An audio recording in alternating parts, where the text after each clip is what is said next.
Welcome again, mortals, to the realm of Kaiser and Estraya. I do return. So, right before we get started, last time, which was literally 20 minutes ago or something, I said that we would go get Sam's bad end. And I think what we're going to do is kind of get all the bad ends because I was poking around online, and a lot of the gallery images that we're missing are actually just bad ends. So Eric's, the one we're missing, is a bad end. Sam, so I'm not even sure if this is really allowed, but one of the ones we were missing was a sex scene, and I just can't even handle that picture. It's so good that I'm looking away now. We missed a bad end. We'll go get that. Same with Matthew. We missed one because of a sex scene. He's so cute. He's like, ha! I took off my shirt, and I'm just like, okay. But yeah, we can get a different one with a bad end. Damien, I haven't actually done on Twitch/YouTube, so we'll skip him. And then Diana, we had missed one because of a sex scene as well, so this one's okay. Everything's covered, so it's okay. But there's that. So, and now we've actually done everything. Diana's the easier one, just because I think she's a little bit more straightforward. And so, and I briefly read online that you unlock a lot of the gallery when you don't choose a trainer. So I was thinking about, just while we're doing a bad end, that we would just go ahead and pick, I don't need a trainer and I think we'll do that for Sam, since it doesn't matter anyway. Doing a trainer, you can't get there you can't make your trainer rule with that. So that's the plan. And I think we're just going to start from scratch, instead of just loading every single one. So we'll just start with Sam here. Hold on there! But we're going to skip through a whole bunch. Phew. Good thing I asked, Oh, huh? whoops. Well... Oh. Yep, I know. Awesome! Alright then. I like Sam anyway. I have one... Alright then. Oh, just so you know... Beepity beep beep beep. We're going to say bad Estraya, because... So, we remember...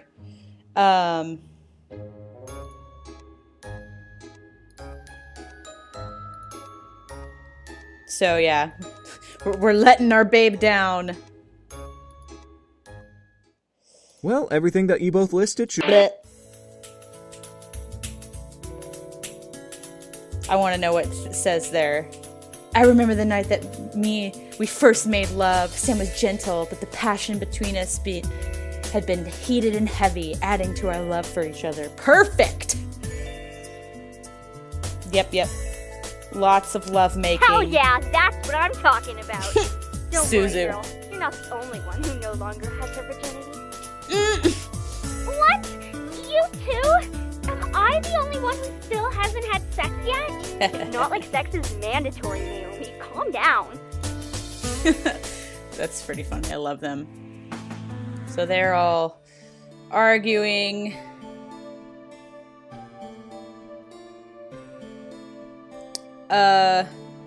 I don't think this has anything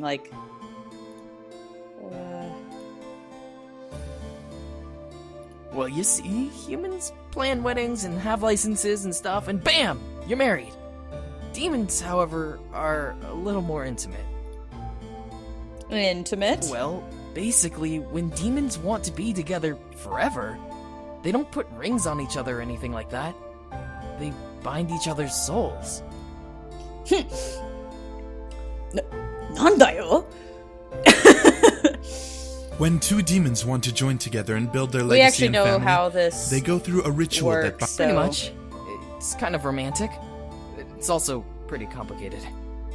Pretty complicated. Well, when a demon binds their soul to another demon, they also swear to give their energy to their partner without question. Normally, willpower can be used to fight back when someone takes our energy, but the binding spell will overrule your will. Oh shit, that's actually... Basically, it's constant consent, even if you fight back. Demons have accepted this way of life, but from what we've seen of the human world, humans wouldn't be so keen on this idea. Yeah, that's a little scary, actually. I mean, yeah, you'd have to be real fucking careful anytime you did a demon marriage, because, like, that's basically giving them the power to abuse you if they happen to be that way, which hopefully you would never pick someone like that, but I actually didn't know that. What's involved? It requires a lot of power and a bunch of things to perform the ritual correctly. Our moms, well, except for Damien's, all had to gather everything and perform it with their own energy because there was no one to cast the spell. That's because our father was a misogynistic tyrant who demanded more than one partner. Thank you, James. Anyway, you need to have someone to cast the spell. Then you'd need to properly set the magic circle and temper the space.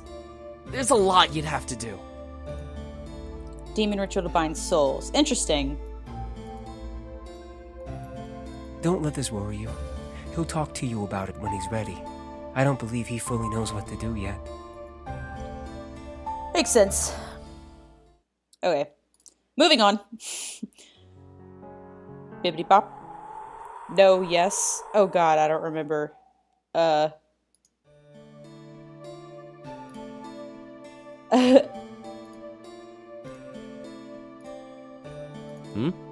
Yeah, sure, what's up? Whatever.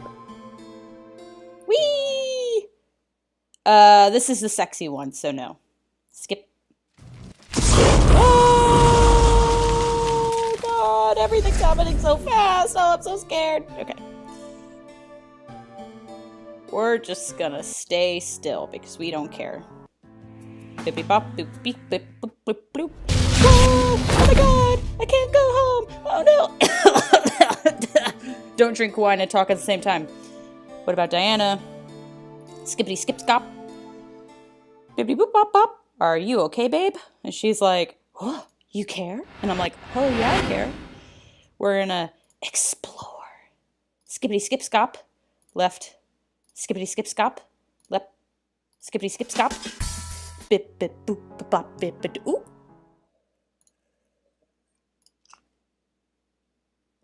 We got some kissy kiss. And now we're trying to get back and then it doesn't work and then they come and we're like, oh my god, yay! Wow! Just let them have their fun. Oh, I don't think I chose this last time because I can't skip. Okay.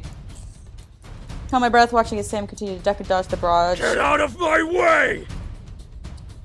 He lunges. Ah! Pesky mongrel! Okay. Enough! Well, we've done this before. I'll forgive you for now, brute. Forgive me?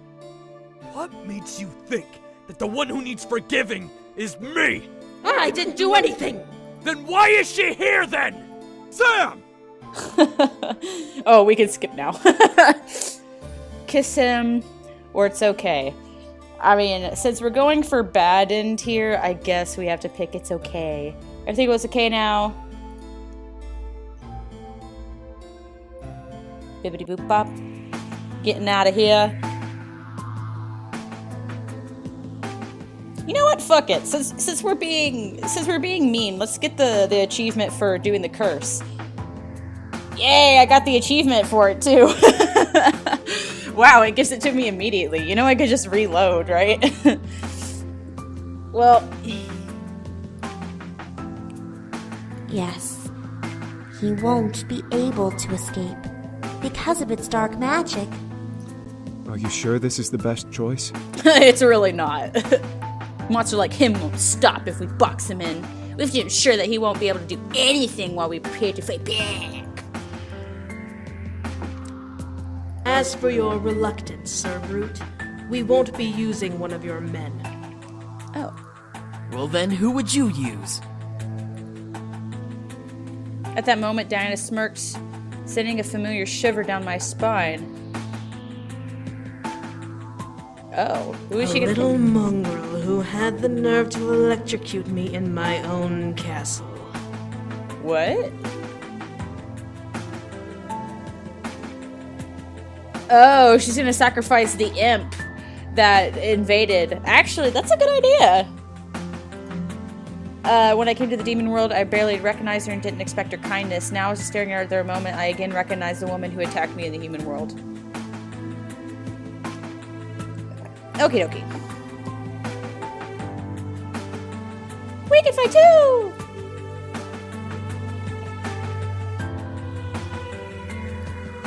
Do you plan to shadow travel? No, I have another method. Don't worry. I'll be back by morning.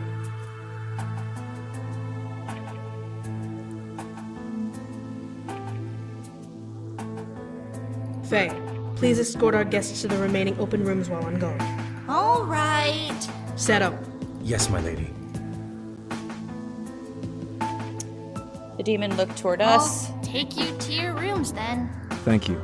We truly appreciate it. Thanks, Faye. My mind for a moment wandered to Diane and remembered her almost evil smirk when we decided to perform the curse. What was she planning to do? Hopefully nothing truly sadistic. Yeah, she should just do it and get it over with.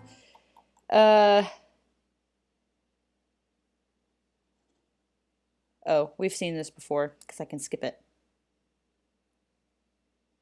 I guess I'll say no. Bye. Bibbidi boop bop.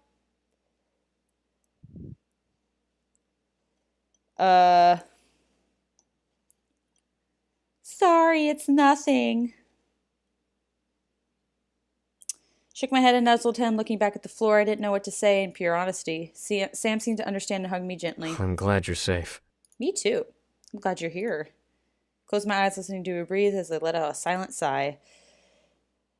Smug grin. Well, I guess one good thing came out of this. I get to kick my old... Skippity skip skip skip pop. Ah! Bad dream! Nuzzle on his shoulder, kiss him again.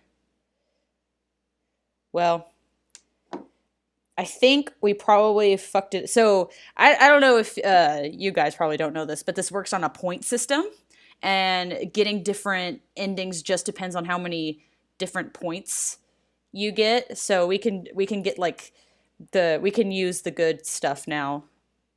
Oh, it's okay. Because we've already gotten less than the certain amount or whatever.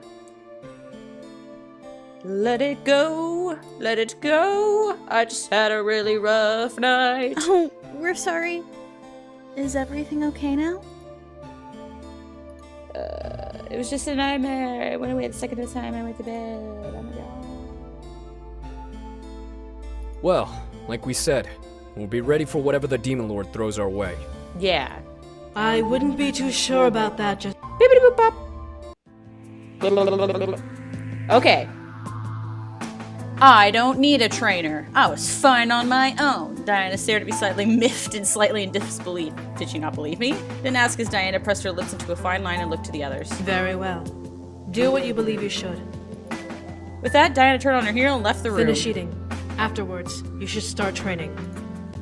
So I wonder what happens now. Well, it looks like we'll be busy for the next... Okay. Bibbidi boop.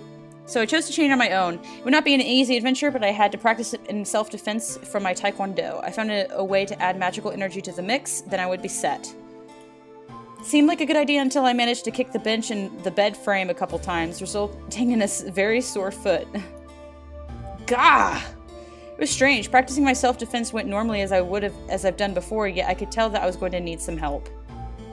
I left my room to wander the halls, curious as to what to do. Should I go to one of the rebels for advice? Should I find Diana? I wasn't entirely sure. I felt a bit discouraged as I pressed forward, letting my feet guide me. Whoa! Who are you? What are those?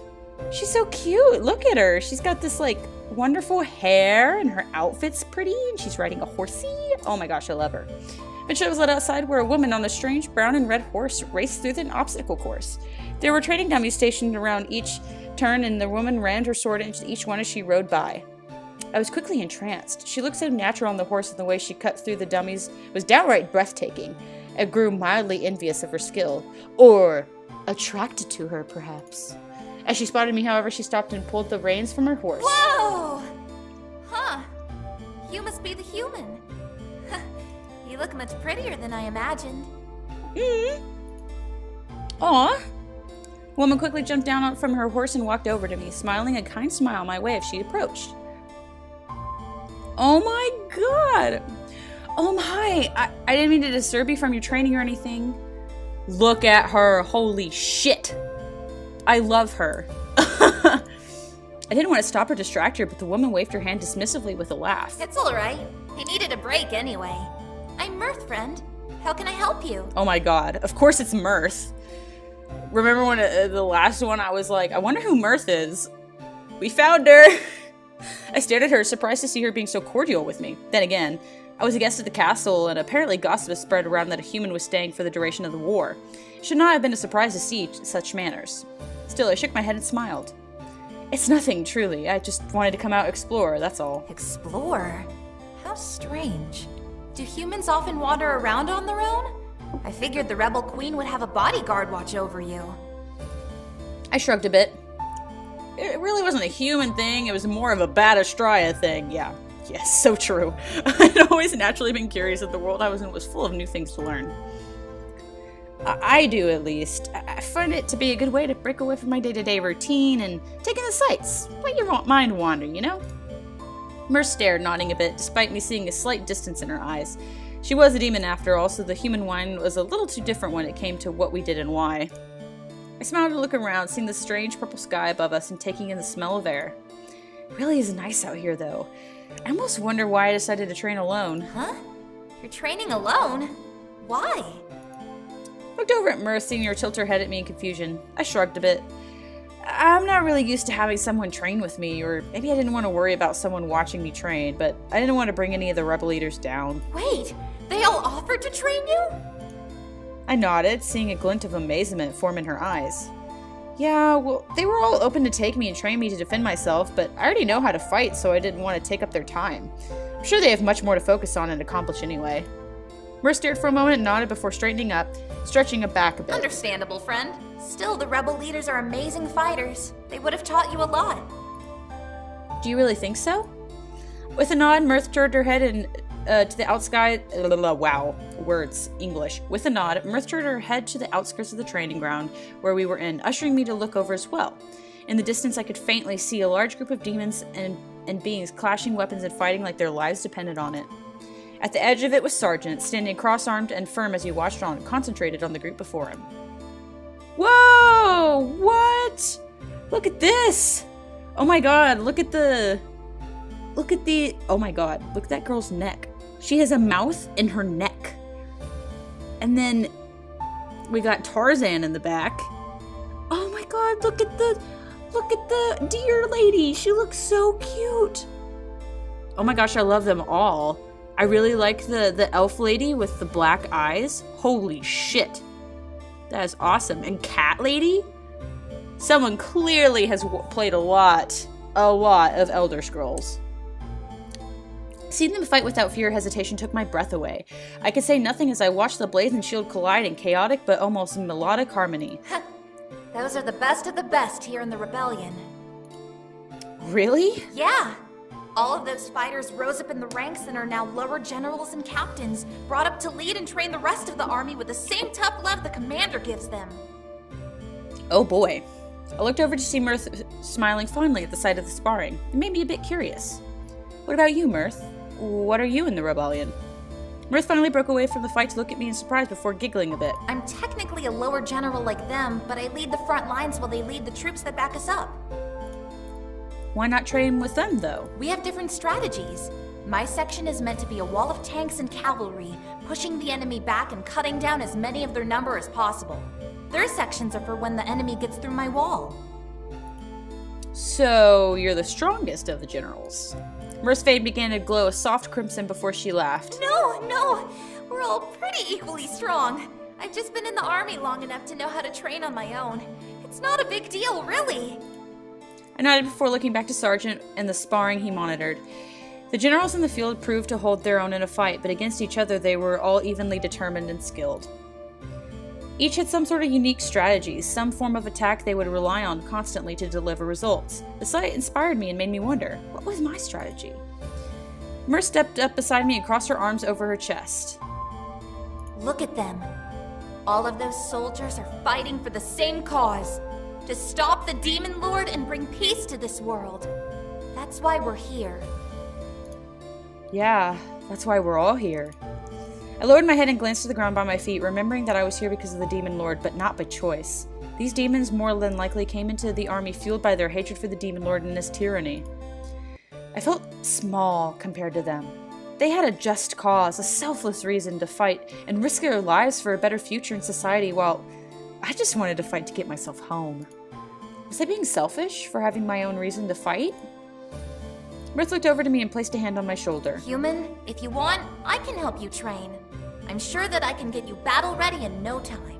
Fuck yeah! Looked up at Mirth in surprise. She would train me? From the look on her face, she was genuine in her offer to help me.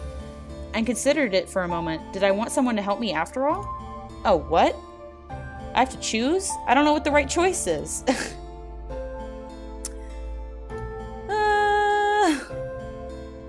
Well...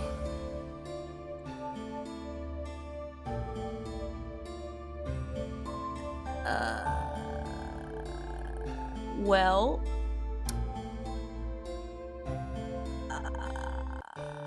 Well...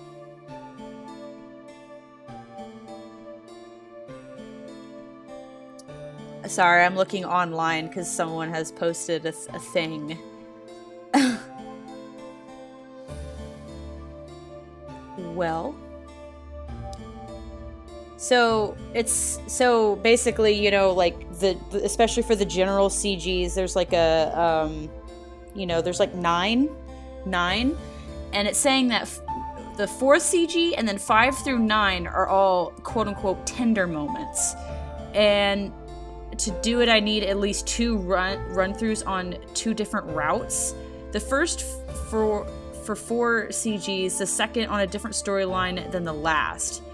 Make sure on your second run you choose a different Incubus storyline, otherwise you won't get your missing CG. What? I don't really understand what that means.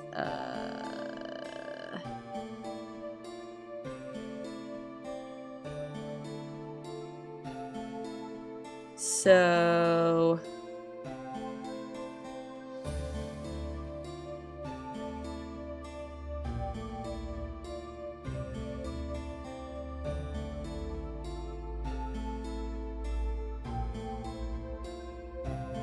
You must decide not to train with any of the given trainers when Diana prompts you. The CGs will then be automatically unlocked as you progress through the story.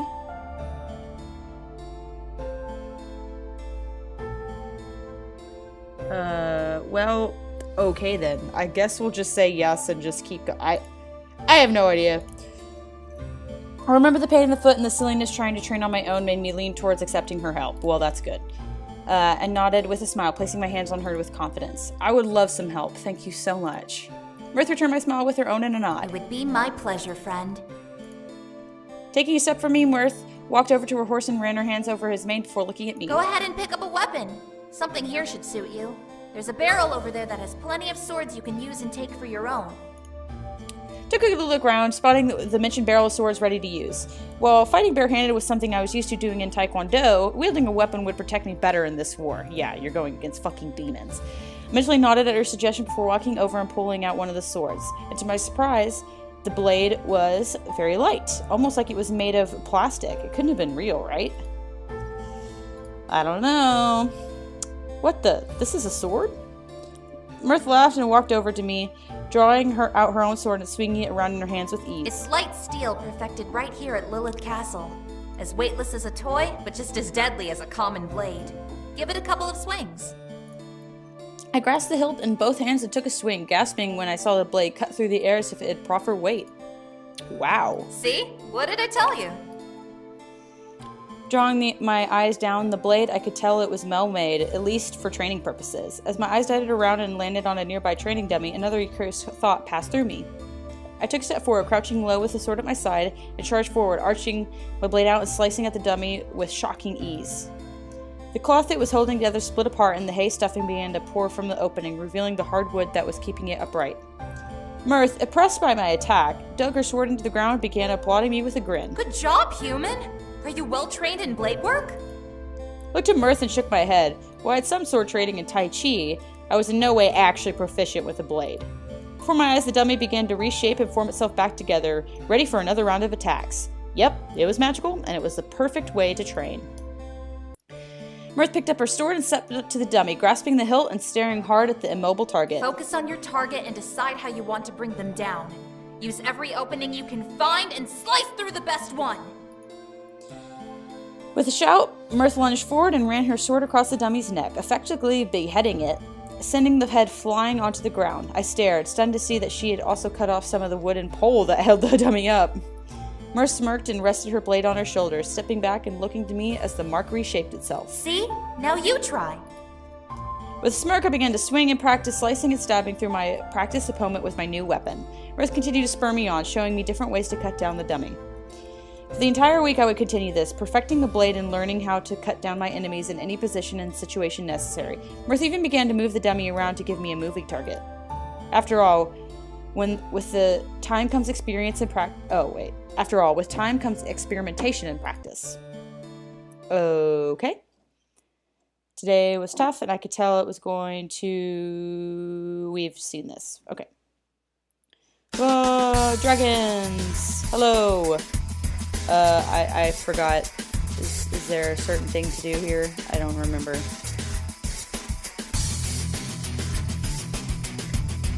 I don't want to attack Diana, though. We're just gonna wait.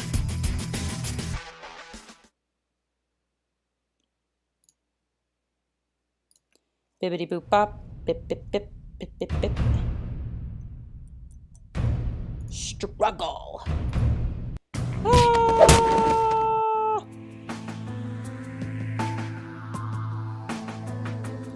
Tell Sam the truth. Yeah, I know it's the right thing, but we've already lost enough points, I think. Beep. Trains once more from morning to night. Mirth managed time to step in occasionally to give pointers, but she became an observer as I practiced on my own, seeing me improve. That's good. I didn't look forward to walking back to my own room after training. It was easily the hardest part of my day.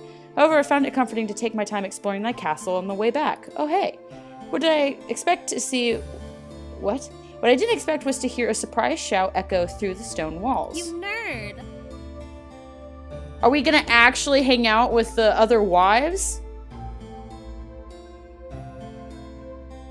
Oh, is this gonna be like the tender moments? Is that what it meant? Oh. I love how I've been like so lost this entire time, and it was just like, okay. Froze my track, recognizing the voice and deciding to quietly tiptoe towards the door of the room it came from. I peeked in to see the interior of the library, and my gaze zeroed in on Iridessa, who was seated in a chair, covering her face with a book, while James leaned over the top of the chair, smirking down at her. It was like watching a game of cat and mouse when they teased one another. Iridessa looked up at her husband from behind her with a giggle, and James watched her like a curious hunter. I'm sorry. Am I intruding on your reading? No, you're being a big nerd, and you know it. Peeking over my shoulder and scaring me like that? How rude. With a small chuckle, James moved from behind the chair and leaned in closer to Iridessa, laying a soft peck on her cheek. She tried to bite back her smile to no avail, instead hiding it behind her book, amusement clear in her eyes. I apologize. I won't do it again. You liar. You definitely will. Iridessa dropped the book to her lap with a pout before shooting James a mock glare as he continued to simply smile at her, as if he had done absolutely nothing wrong. She couldn't keep the expression up, however, letting out an amused huff of breath, and a grin tugged at her lips. I'll make it up to you. I'll serve you a plate of crepes in the morning. Will you feed it to me as well? Damn, high maintenance. No, I'm just kidding. If that is what you wish. Well, I don't need it, but I won't say no. The dynamic between them always danced between a mature king and queen-like couple to Iridessa being insanely hard to get and James giving a playful bait-and-switch chase. It was amusing to catch glimpses of their intimacy. Even when we had first met, the relationship between Iridessa and James always seemed to fluctuate on who was truly in charge. Iridessa led us aside, sitting up straight in her chair, and James walked over to the fireplace and stared into the flames. Her countenance wavered as she watched him, features shifting into something more hesitant, almost nervous, a stark contrast to her earlier mirth. Hey, James? Yes, Eerie? Aw, he calls her Eerie! That's so cute. Can I ask you something? James looked over to her in curiosity, nodding to the question. Iridessa took in a deep breath and closed the book in her hands, laying it on her lap. We're gonna go home soon, right? Of course. As soon as we resolve this war, we'll return home. Something was wrong. I could feel it just by looking at Iridessa, and I knew James did as well. She had something on her mind, but would she say it out loud? Is something troubling you, love? Aw, at least he's sweet. A little teaser for what's next to come in the next playthrough with James. She closed her eyes again and took a moment to seemingly gather her nerves before looking to James once again. It's just... Is it wrong that I kind of don't want us to be here? I don't blame you, girl. I mean, shit. This is a war that has nothing to do with you. Like it has everything to do with the main character. Like, you're just here, like, putting your life in danger for literally nothing. What? Where did this come from? James seemed to be confused by the question too, raising an eyebrow at her. Huh? What do you mean? Iridessa's teeth dug into her lower lip before she placed the book on the table beside her and stood up, hugging her arms around herself, her fingers tapping at her arm in an anxious tick. Is it bad that I don't want us to be in the same place as Diana? Oh, it's about Diana. Is it because she wanted James? I stared wide-eyed at Iridessa. She really didn't want to be here? What was this about? She seemed supportive thus far, but what about Diana made her feel uneasy? James turned fully around to Iridessa with a look of mild surprise before his expression lit up with realization. Is it because she was once my betrothed? Ah, yes. Iridessa seemed to wince at the sentence, but not enough nonetheless in response to James' question. I understood why, though. Why would anyone want to be in the same place as the woman who could have taken the one you loved away? Yeah.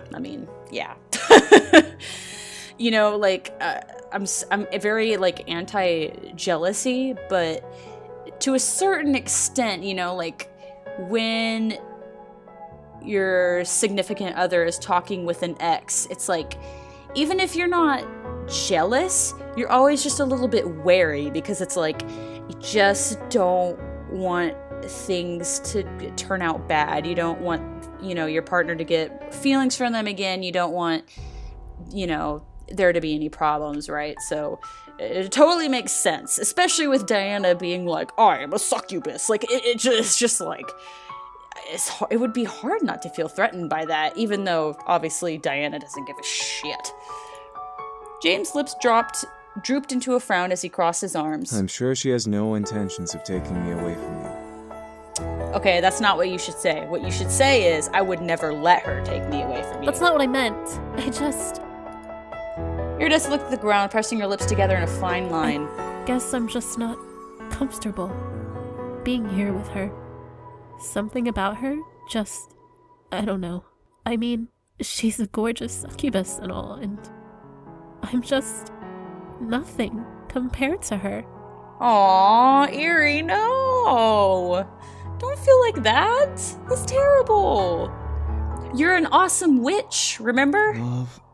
How could I even compete? You two could have ruled together, made a beautiful couple.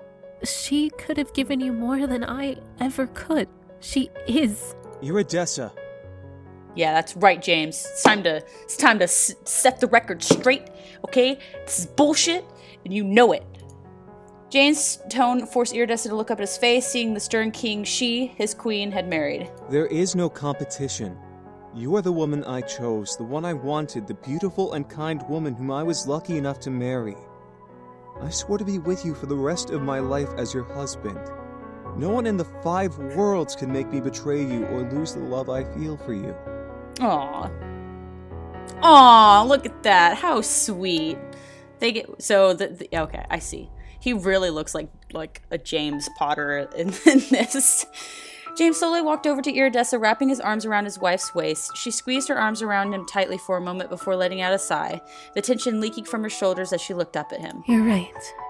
I'm sorry, James. I'm not doubting you, I swear. I guess I've been overthinking a bit lately. Sometimes it's still hard to believe that you chose me when you could have anyone in the world you desired. You are the only one I desire. I am yours and you are mine forevermore. I vow to give you my entire life and will protect you for as long as I live by your side. Aww. Maestro. Aww, she used his demon name. At the mere mention of his demon name, I could see energy pulse around James' form, and he let out a small pleasured hum as he leaned in and pressed his forehead against Iridessa's. Okay, this is the point where we need to leave before they have sex. You know that you're not supposed to use my real name unless you need something. Oh, she needs something.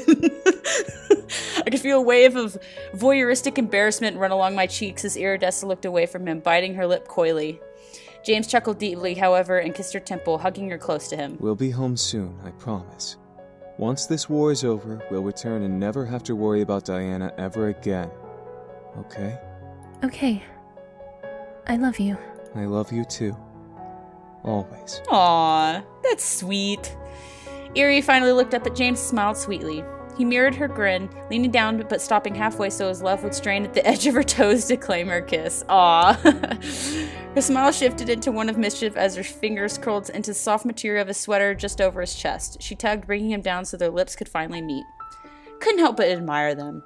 They made a picturesque pair, complementing each other in many different ways, be it with fashion, personality, or even with their endearing height difference. Seeing them together, sharing such a sweet moment, reminded me when I first met her. Eerie exuded an air of delicate shyness that balanced well with James' commanding presence. I recalled how quiet but polite she had been during our first meeting, full of kind smiles and soft laughter.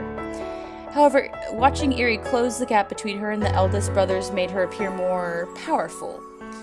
Yeah, she's kind of like I think the stereotype is called like the sleeping giant, where it's like she's got just a powerhouse, but she doesn't use it unless she really needs to. Became a little envious of her, but I was happy with the man I had in my life. Oh, sorry, I skipped a sentence. She'd claimed a would-be king and didn't dare dream of letting him go. I'm a little envious, but I'm happy with the man I had in my life. Okay. Their hands started to wander and I could feel my cheeks heat up. Yeah, I told you, girl, you need to leave. I realized that I'd peeked on them way longer than I should have. Wanting to give them some privacy, I turned them alone to continue my journey to my room. Well, so are we going to get one for every one of the guys that we aren't with? Because if so, then we're going to have to keep, doing this to get the other ones. I actually thought this was going to be kind of short, but apparently not. So, yeah. Oh, no, we're going to get them all in a row. Okay. A muffled giggle, however, caught my attention as I walked past the door that was left open. Out of curiosity, I leaned into the door to find the source of the sound. Wow, I'm just, literally snooping on, all these people. My main character's just I guess I'll just snoop. This is great. Oh, of course, they're in a fucking, pink sky. Just them. So them. Inside were Eric and Irene, a pair that emanted charm and sophistication. They were settled at a balcony carved out of the room they were lounging in. From the look of it, it was just an open pocketbook, a pocket room, Spartan and probably used for... What? Spartan? Okay, used for private affairs. Oh. Eric and Irene stood by the railway balcony, staring out into the sky and smiling at the clear air. I won't lie. I've missed this world a bit. So she's been here before. Right, well I know for a fact she's a witch. Wait! Holy shit! I just realized she's a demon! She has horns! Oh! Oh, what? Okay, maybe I'm wrong.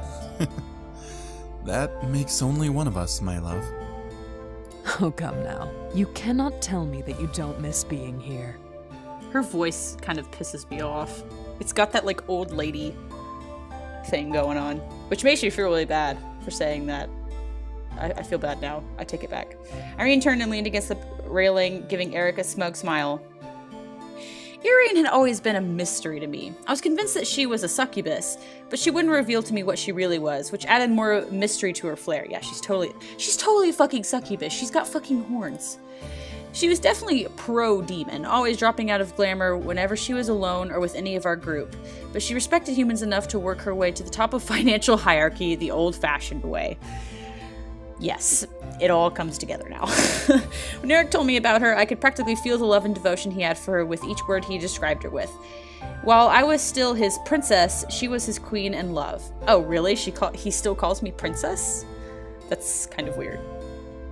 Also, I don't like that, so I'm his princess, but she's his queen, and when we're in a romance together, I'm still princess.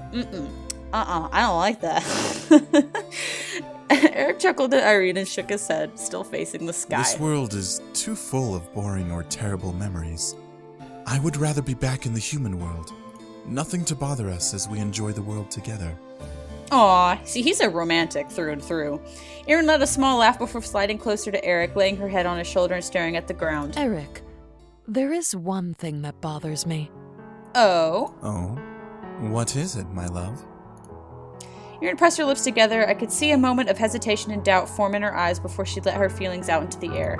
Why are you so close to that girl? Your princess. I understand your closeness to your family, but she is your brother's intended. Oh, so we're still close to Eric even after the and she's jealous. She's concerned. So I'm the threat. Ooh, it's getting spicy. I kind of feel bad now. It would bother me too, but not really. I mean, actually, now that I think about it, because it's I'm trying to think of an example from my own life. Yes. So my boyfriend still talks to a friend that he was with, but to me, I'm just kind of well, he's with me, so why would I be concerned? But also just being close to someone of the opposite sex doesn't mean automatically that they're gonna bang or something. So yeah, once again, I'm just kind of anti-jealousy, even though it happens to everyone and the best of us, so I mean, come on. But my heart lurched at the mention. Eric looked at her and took a moment before kissing her head sweetly, wrapping an arm across her stomach and hugging her to him. Didn't I tell you before? She saved my life, my brother's lives. I owe her more than any human in the human world. That is true. I understand that, but something about the way you speak about her makes it seem like you love her as much as your brother does. Stared at Irene and Eric in shock. He spoke about me in that way? Why? I was marrying his brother and he was married to her. That made no sense. At Eric's laugh, I broke from my thoughts, as did Irene, gasping as he pulled her closer, leaning his forehead to hers. Is my queen becoming jealous of a human girl? Yeah, he's like, I got you, boo. What of it? She's like, no. I find it rather adorable and endearing, despite your concern being completely unjustified. Are you truly concerned about me being close to her? And if I said yes? A moment of deep silence passed between them as Eric buried his gaze into Irene's eyes as she did the same to him. Despite the light tension in the air, I knew that Eric didn't see me the way he saw her. He devoted himself to her long before the moment he said I do at their wedding, and despite Eric having some charismatic tendencies, he was never one to betray the trust of somebody he cared about. Eric leaned in and captured Irene's lips, making her release a sweetly pleasured sigh against him and lovingly grasped his shoulders. As he slowly pulled away, he gave her a genuine smile. There is no one I love and care for more in this universe than you, my beautiful maze man.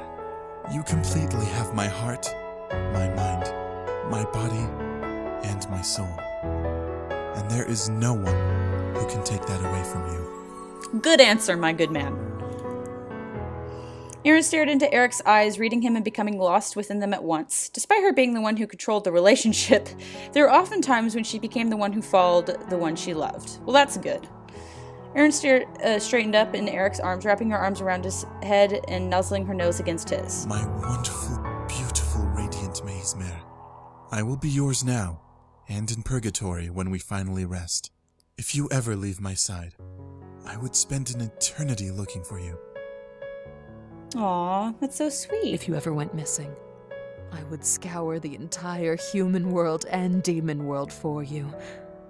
I am yours as you are mine, Uzaris. Aw, she used his demon name. The pair smiled lovingly and simply relaxed in each other's embrace. It was rather sweet to see them together. Even as they shared vows in the human world, I could tell that their love truly went beyond just their wedding wings. Wedding wings? Wedding rings is what I meant. I wonder, they should do the demon marriage. I mean, they're both demons, am I right? Sweet. Eric smirked a bit before leaning his head into her face, whispering a very quiet note into her ear. A rough pink blush ran across her cheeks, causing her to smack his shoulder. You absolute tease. I swear you say these things just to make me blush. I won't fall for it. I don't tease. I make promises. Oh shit. He's like, we'll bang, okay? And she's like, oh, stop it. Another smack on the shoulder made Eric tighten his embrace a bit as he laughed, while Irene pressed her lips together in a fake attempt to be angry at him. If I knew anything about Irene, it was that she truly loved Eric from the bottom of her heart. Well, that's good. I decided to leave them be and continue heading towards my room. Yeah, can we stop? Like, fucking... Oh, okay. Yeah, I'm like, are we really just gonna, like, peep in on people, like, all four of the couples until we get back? I slowly made my way into my room and back onto the bed. Yep. We can skip now. Talking to Demon again. No, yes? I don't fucking know. Yes. Sure. Wait for him to change. Stop him. I guess stop him? Oh, right. Changing the... Oh. I think that's sexy times, so... We'll kiss him. Keep heading out. I slowly became more comfortable with the sword and began to do more tricks. I became more agile, more aware of my surroundings as I continued to slice through the dummy I decided to call Maul. I don't know why, but the name felt right for it. What? Oh, I thought we were going to talk to someone, but I guess not. Well, I'm going to take a sip of my drink.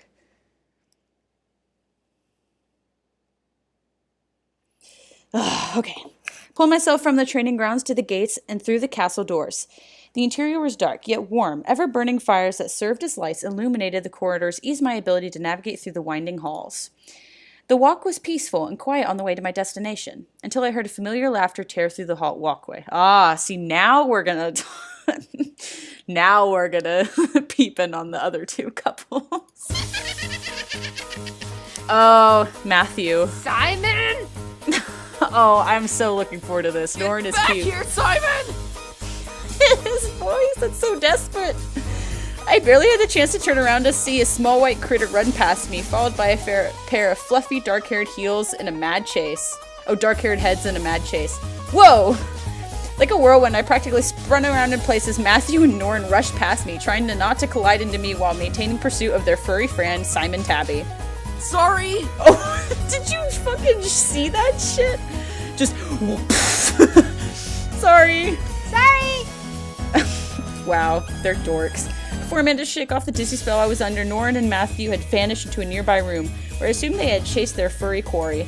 Holding my head to steady myself, I jumped at the multitude of clangs and thuds emanating from the room before the sound ceased altogether. I tiptoed towards the door and peeked in, chasing my curiosity.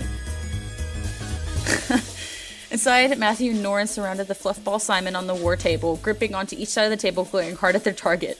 They looked as if they were generals with how they stared down at the criddle that pawed at the nation sat beneath its feet. Norin broke the silence, wearing her best coaxing smile. Come on, Simon. Let's go back to the room, yeah? Yeah, that didn't fucking work.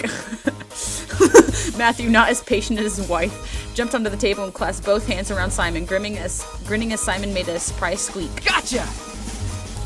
A triumphant grin stretched across Matthew's face as he started to relish in his success.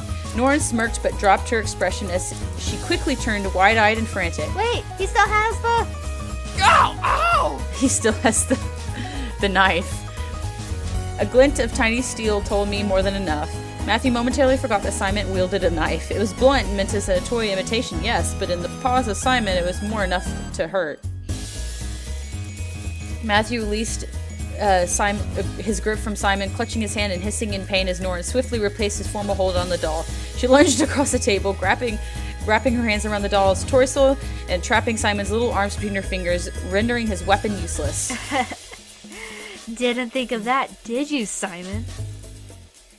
Simon deflated with a squeal of defeat before coming still in Norin's hands, turning into a doll once more. With a sigh, Norin and Matthew finally eased and collapsed on the table, shutting their eyes from exhaustion. Finally, we can relax. Yeah, geez, that took forever. See, now I understand they're sprites. They're, meant to, hold the hands. I still love that she has those kitty tights, because I have those. She's basically my spirit animal. Norin rolled onto her back on the table and stared at the ceiling, bringing Simon to her chest and letting out another tired sigh. Matthew chuckled lightly before lying beside her, doing the same. It was rare to see either of these two without their usual buzz of excitement.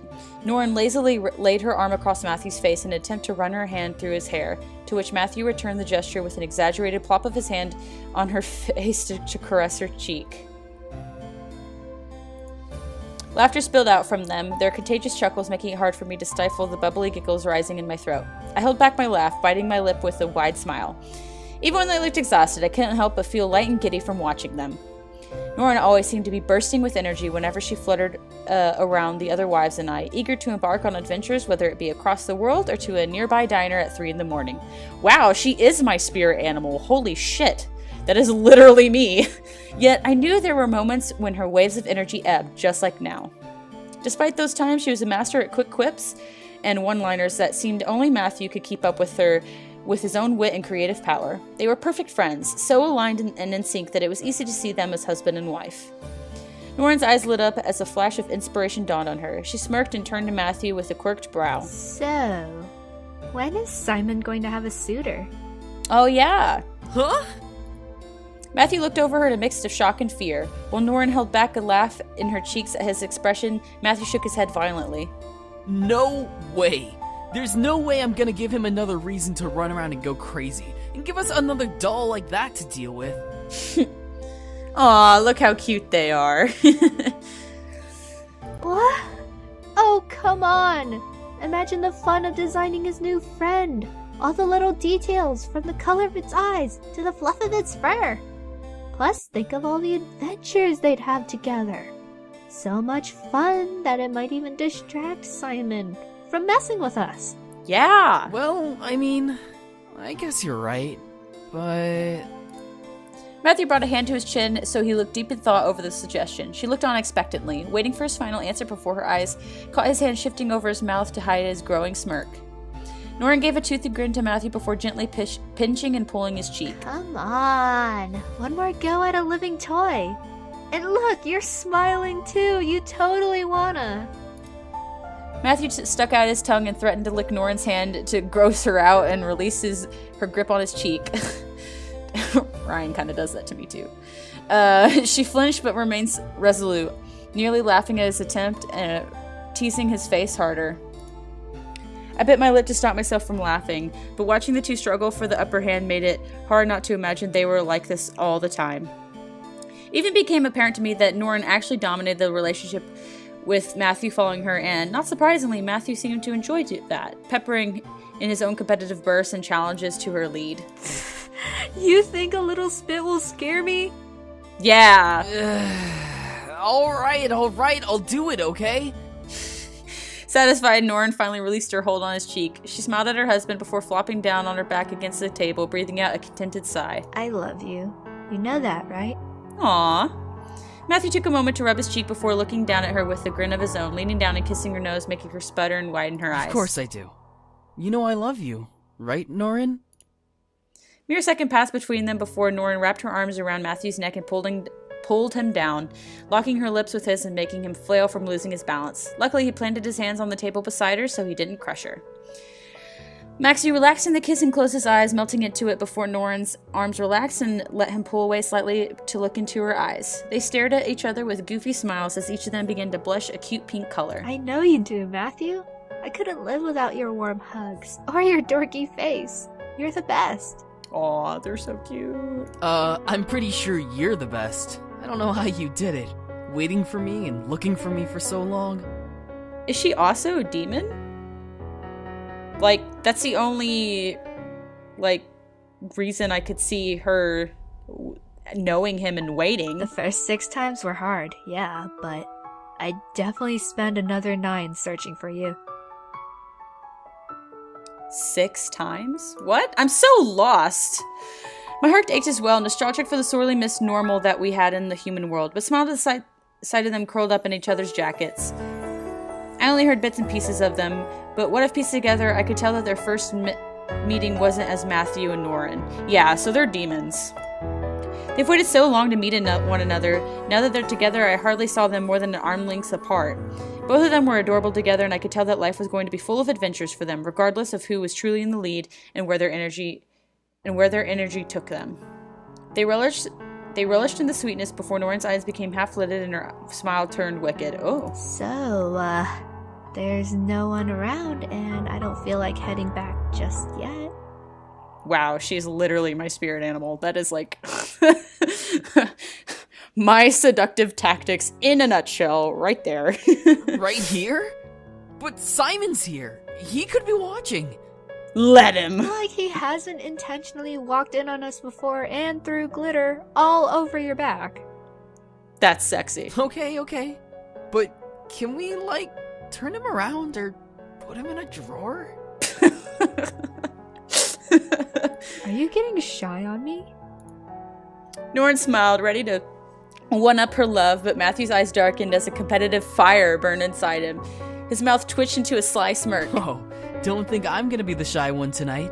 I never back down from a challenge. Wow, he's much sexier with her than than he was in like the normal route, not gonna lie. I gasped, feeling my ears burn from the secondhand embarrassment and fighting my urge to walk in and prevent them from ruining the war room any more than they have with their shenanigans.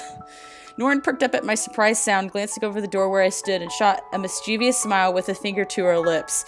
Oh shit! What? So did she know that we were there the whole time and she's just chill with it? What the fuck? I finally turned and left, needing to continue my own journey to my room and clear any intention of returning to that room again. Yeah. Thoughts of my training came to mind on my back to my rune. Would I be ready? Would everything work out in the end? What about the issues I was having on top of the war? Couldn't stop myself from thinking about all these things before hearing the soft pattering footsteps walking to an interesting rhythm like a waltz. Okay, what couple are we missing? Damien and Twila. I instinctively followed the noise to the room leading to the grand hall. The door was barely open a crack, but still managed to echo the sound of waltzing from it, leading to gaze upon who was forming the sound. You would think that actually it'd be Iridessa and Eric dancing, but okay, whatever. Oh, how cute. As my eyes locked onto Damien and Twila, my mind went blank. I knew how to avoid Damien's mind reading, and it had become a natural instinct for me whenever I saw him. God, that is so like... That would, like, to me, I think that would put a serious strain on the relationship, like, just because it's, like, you can't let yourself be open around him, you know, like, ever. That would annoy me. Still, I watched as Damien and Twila danced around the room in a sweet and slow waltz with Twila blushing a deep crimson, and Damien smiling comfortingly to his wife. It was very adorable to watch. I love her hair. Twila and Damien's marriage was still new, the wedding having only been a few months ago. Oh, wow. Twila was still getting used to the idea of being part of the family, but every day seemed to open her up a bit more to Damien's brothers and to me.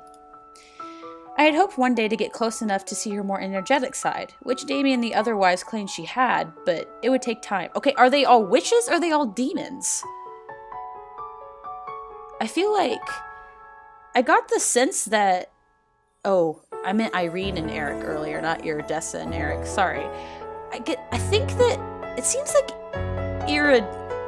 Iridessa was human, but I guess I'm wrong. We know that Irene's a demon. Maybe Twila's also a demon? Still, seeing her be so shy in Damien's arms seemed rather sweet. Damien, I don't think I can do this. I can't focus like this. Aww. Relax, Twyla. I promise you won't trip. Aww. If you say so. Twila focused solely on the steps she was making, likely trying to forget that Damien was holding her so close to him. Damien simply chuckled before dipping her back, making her grip onto him and gasp. Damien, don't be a jerk! Relax. I kind of already don't like this couple, though. That's cute. Slowly, Damien lifted Twila back up, locking eyes with her and releasing her hand to cup her cheek. You've been nervous this whole time we've been here. What's wrong? Twila bit her lip and nuzzled Damien's hand, closing her eyes. I furrowed my eyebrows. What's going on with Twila? I can't help it, Damien. I mean, we're in the demon world, for Christ's sake. So she's human. Mm-hmm. I could tell Damien wasn't going to let it go. Twila looked up at him at last and cupped his hand in hers, leaning further into his palm. You can read my mind. You know what I'm going to say. I do, but I'd rather hear you say it. Yeah. I think that's really important. Like, even, like, that was one of the things about Twilight, I think it was, because I actually read those books. I feel really, like dirty saying that. It's like I've, like, put myself in a really weird category. But yeah, like, even with mind reading powers, being able to say what you feel is really important. Why? Because it will make you feel better, I know it. A single moment passed before Twila let out a small sigh and nodded. As she did, Damien led them back to a As she did, Damien led them back into a slow waltz, simple enough for Twila to follow along and keep talking. Part of me just... I don't know. It feels like it belongs here in this world. Like I belong here. Damien, I've never felt so alive before. But I know that the human world is my home. Wow, this relationship is really... like, opposites attract then, because Damien fucking hates the demon world. He hates being a demon. In his romance route, he wants to become human in the first game. But she is human, and she likes the demon world better. I don't know how I feel about this couple right now. Damien nodded and spun her around slightly. As he did, Twila took in a long breath, physically relaxing a bit more and becoming lost in the dance Damien was leading her through. But this place also brought you so many bad memories, so I feel terrible for feeling at home here.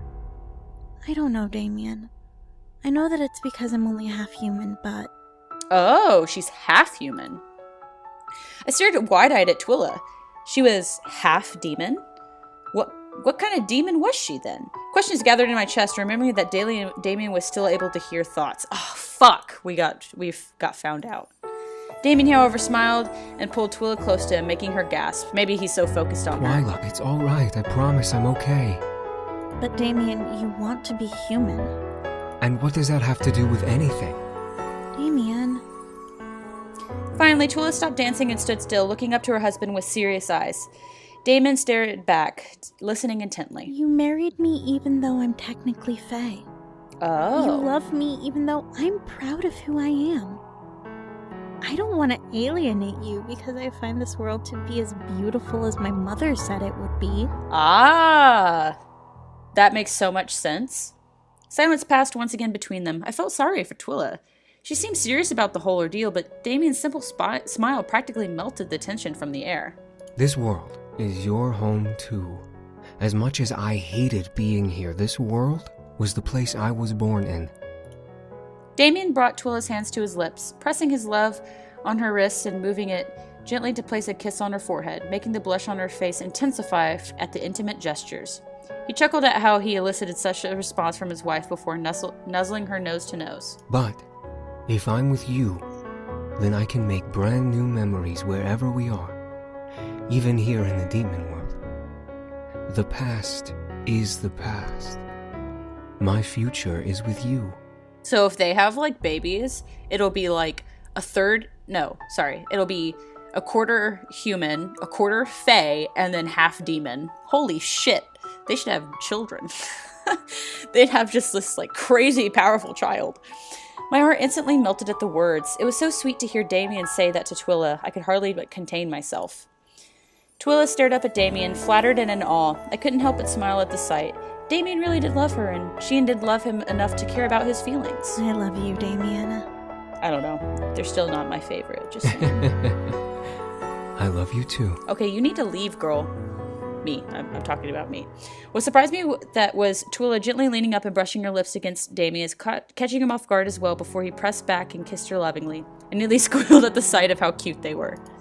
Damien wrapped his arms around her waist as she tangled her own around his neck. Leaning back in the dance as they embraced, they were in... Oh, fuck. Sorry. These sentences are so long. Leaning back into the dance embrace they were in and becoming absorbed within each other. I took that moment to quickly slink away, hoping Damien wouldn't catch me peeping. Okay, so we're back to Sam. Hey, Sam. Hey. Okay, so skippity skip scop.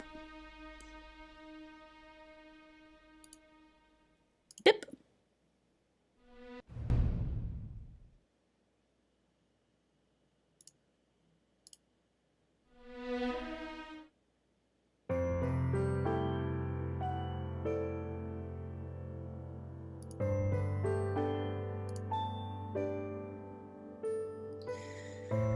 So, before we let him do the demon challenge, right? But I think that there's probably a different ending if we stop him. Couldn't let him do it. I needed him here for sure alive. It was too big of a risk to send him in there. Grabbed onto Sam's hand, pulling it back. No, don't. Sam stared at me in shock. Why not? I took a breath and looked up at him, uncaring about the fear obviously stricken on my face. I saw you dying there in one of my nightmares. Please don't. I could hear the concern dripping in my words. I wanted Sam to survive no matter what. Screw the words being selfish. I could protect Sam with my life. Or I would protect Sam with my life.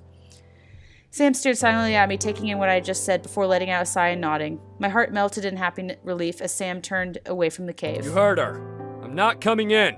So be it.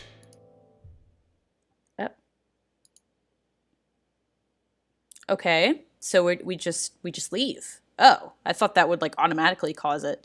Okay, so the dragon's sending us somewhere. With that, we opened our eyes.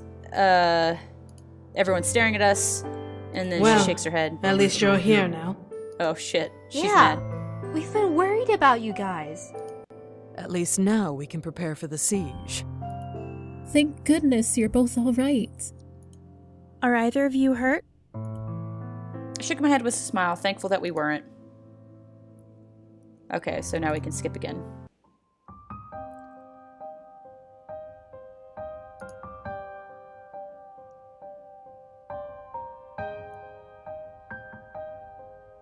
Wait, what? I slightly thrashed in Damien's arms, but he tightened his hold on me, keeping me quiet. I growled, knowing that I couldn't force myself without giving both our positions away and continue to watch. I want to burn that anger into your soul. Oh, right. I would love to make love to Sam, however we will not. Now to go get a fucked up ending. Oh, wait. Oh god, I wonder what what ending we're gonna get now. Cause I think I mixed them up. Cause we didn't do the Sam the trial, and we also didn't get enough points. Oh shit. I think I fucked it up.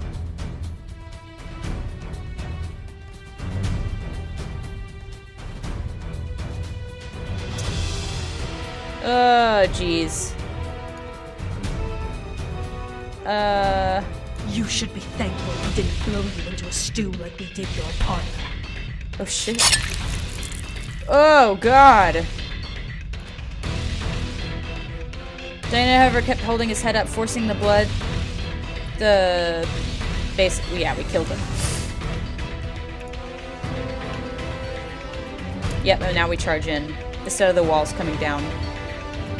To war! Okay. Right, and now we don't have any powers, so... Oh, jeez. I feel like I fucked up. Like, oh no. I should have saved. Okay. The journey became simple with us running through the trees. The sound of war echoed beside us outside the tree line, causing me to cover my ears a bit from the volume, but I shook my head and pressed forward. Imps? Imps, maybe? Yep, imps.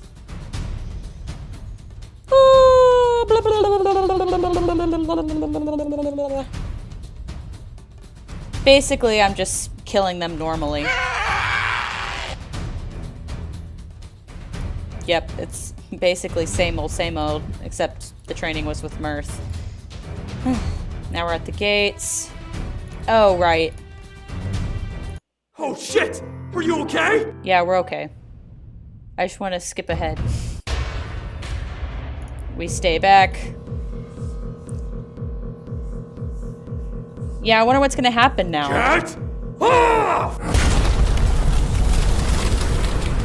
Ooh, bringing the blade out, huh? What happened to those good old brute fists of yours? Oh, because right. Time to slice a bitch up. Oh shit.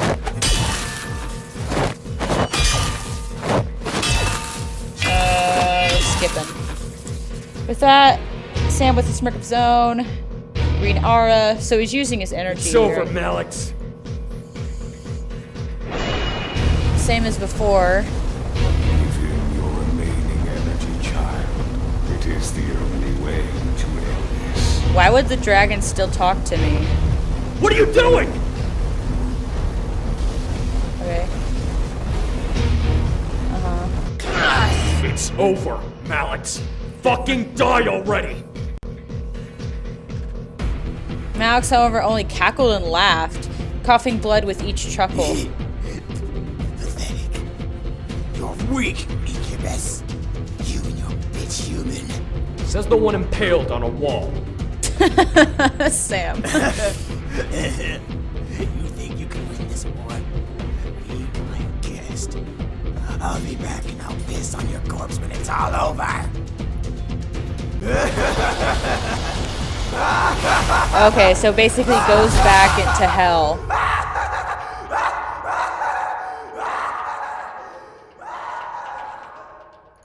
Okay then. I could tell Sam was angry, but my exhaustion finally hit me like a wave. Man, I feel really bad. I totally, just fucked this up for everyone. Sam lifted his sword. Then show me what you've got, little brute. Oh, shit, man. Unfortunately, the Demon Lord matched him every time. Almost indestructible. Was there no way to bring him down? Give up, boy. Fuck you. The snarl of the Demon Lord reached and grabbed hold of Sam's sword by the blade, making him gasp at the sight. What the hell? Oh, shit.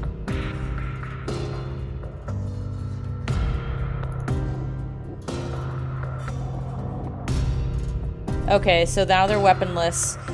I guess I should read this. Okay, they took that moment to glare at each other, with the Demon Lord clenching his fingers over the open blade wound on his hand.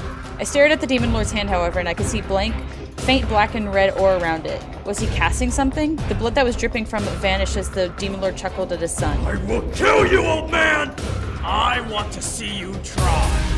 You don't even have the strength to save your precious human!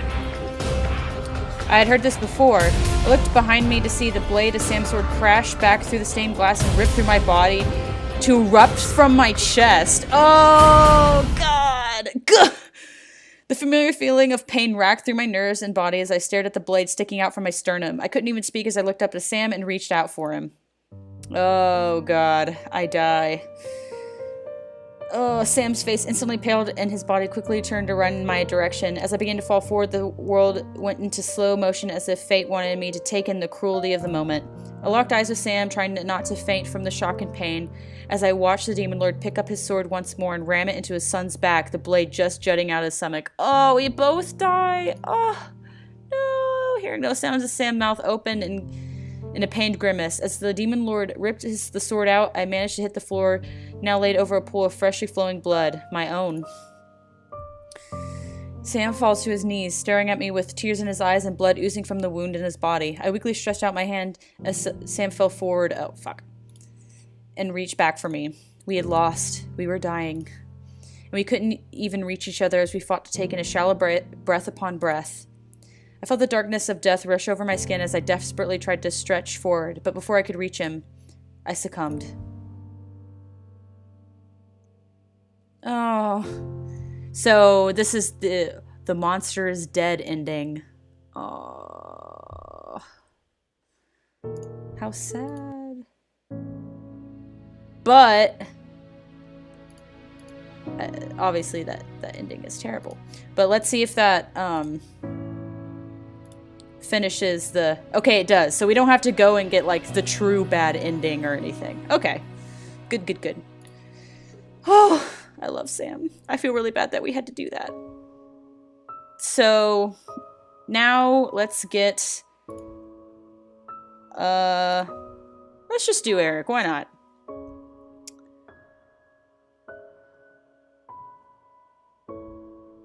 So...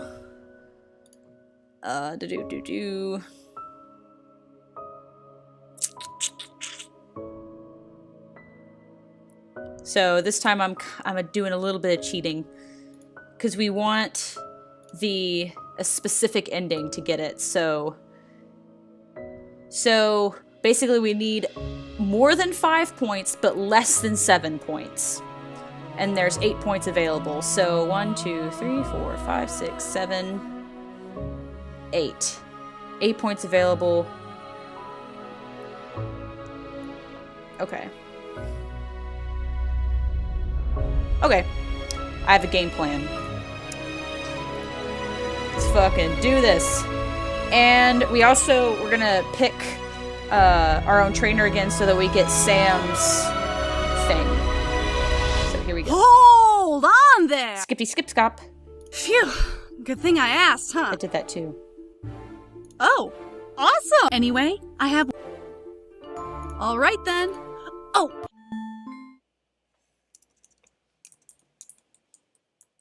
Bad Estraya. Leave it alone.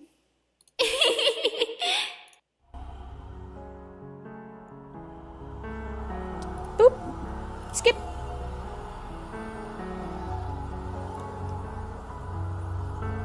Boop.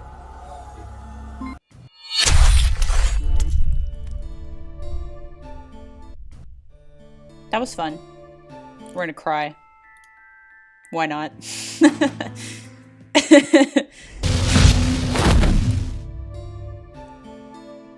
What about Diana?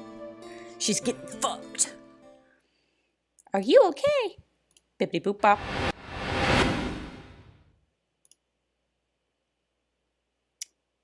Oh, I stayed in the room this time. Whoops. That's okay. We haven't done this before, right? Excuse me. Oh. Hey, Rabbit. Before I could find anything, I looked at the door towards the voice. Peeking in was the rabbit woman, cautiously remaining behind the door while looking at me. Are you feeling okay? Yeah, I am, thank you. Please, come in. I trusted this woman, despite barely knowing her. She assisted me in coming to this room, and she was one of Diana's comrades, so I felt that I could put my trust in her.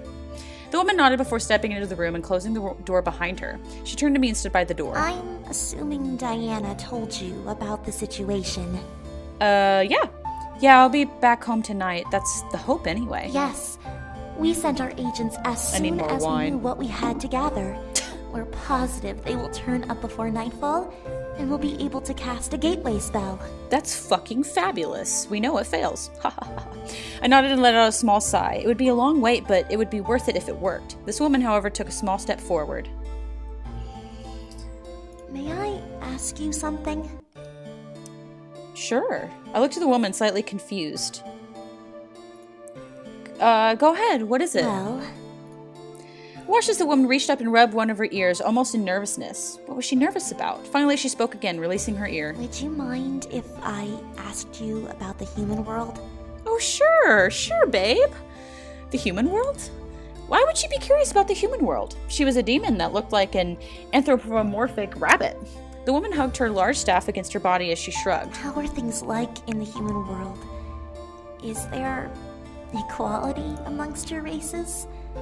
I've only heard stories, but since you're a human yourself, you would know. Aww. My mind ran back to the social life of the human world. At least in America, we claim to be equal, but we had major prejudice against our race. Fuck, dude. I can't even send... Like, this is a serious conversation. At least in America, we claim to be equal, but we had major prejudice amongst our races, whether we liked it or not. I find myself to be on neutral ground, not wishing to be an extreme on either opinion, but knowing the difference between what was morally right and wrong. I looked at the woman and shook my head, making her eyes widen slightly. We're not exactly equal. I mean, we try, but we're pretty divided. However, it's only one of many problems we face. The woman nodded before walking over and sitting down on the bed beside me. I see. Are there major wars fought because of it? There was. In a way. We have marches and movements, but we at least try not to escalate it to war where I live. It's better to resolve things without violence. That's smart. I hope that equality can be found in your world. And I hope for you as well. What about here? The woman shook her head, her smile turning a bit grim. I could tell that things were rough here, just from the looking at her expression. We have sort of a caste system here. What kind of demon you are determines what life you live. Demons of Lilith like Diana are usually royals and nobles, while animal demons like me are much, much lower in the ranks. That's sad. I could hear her anger and shame just from her voice alone. Were things really that bad here?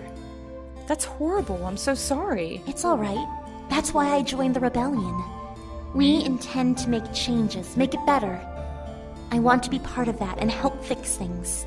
I wouldn't mind if she ruled. There was confidence in her words that didn't match the look in her eyes. She knew something was off in what she said, but she expressed it anyway as her reply to me. I didn't know whether or not to prod or keep silent. Wouldn't be here long, so I decided to keep my mouth shut. The woman shook her head out as if she were scattering the thoughts from her mind and looked to me. So, you are getting married. You must be excited to get back with your family and soon-to-be partner. Yes. Oh, I'm so excited to get back. For a brief moment, I had nearly forgotten that I was getting married. My mind began to wander to the one who was waiting for me and making my heart ache. As I looked down to my lap, the rabbit woman looked down as well. I'm sorry. I didn't mean to make you upset. But you will be home soon. I will indeed. I nodded. I shouldn't have let it get me down. But I really did miss being in the human world. I think anyone in my situation would understand, especially since I was a bride. Looked at my hand, seeing my engagement ring and imagining the wedding ring that was made for me replacing it. You know, sometimes women will wear both, they'll stack. I think that's kind of cool. Soon enough, it would be on my finger and would be able to continue living my life as normal. Pulling myself out of my thoughts, I looked at the woman as she stood and bowed to me. Well, I should leave you be. I will bring food whenever it is ready, so that you don't starve. Thank you. I appreciate it. With that, the woman left, leaving me alone in my room to wait. Can I skip now? Yes! Refuse it. I don't want that shit. Bippity-boop-bop, bippity-bay. Skippity-skip-scop, scoopity-skay. Lippity-loop-lop. We are gonna kiss him, kiss him, kiss him. See, what's tricky about this is that I have to get, the perfect amount of points. So, that's why I'm, still picking the good ones for now. We already got the achievement for the one thing, so skip.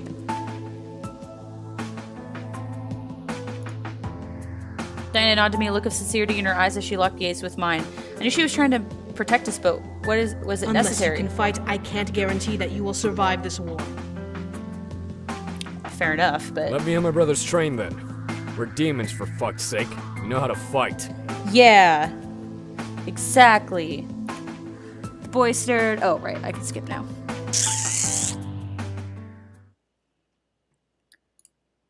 Bibbity boop. I'm just like, babe, I'm so scared. Oh, what's gonna happen to us? Oh. I was never disgusted by you. Never, babe. I love you. He's the man I love, you piece of shit.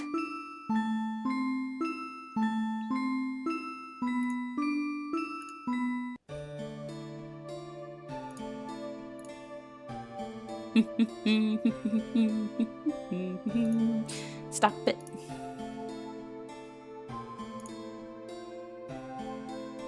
Were they trapped when they died? We have a different issue. My princess is being haunted by a spirit. A spirit.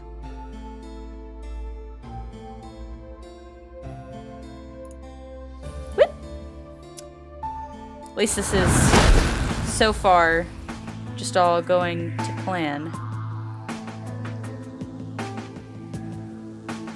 One of these times we do need to do train with Sero though, because I'm not sure if it gives us like a different ending, but I think we can get Sero and Diana together. I would assume anyway. But for now we're gonna do I don't need a trainer.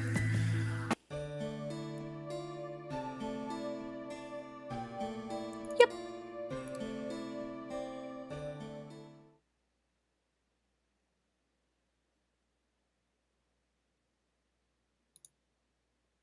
I hope that's not sexy times, right? Oh. Why did you do that?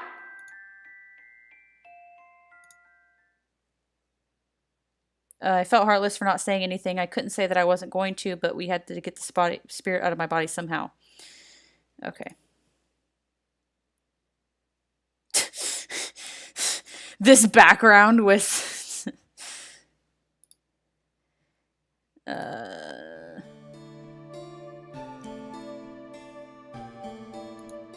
Will it hurt the spirit?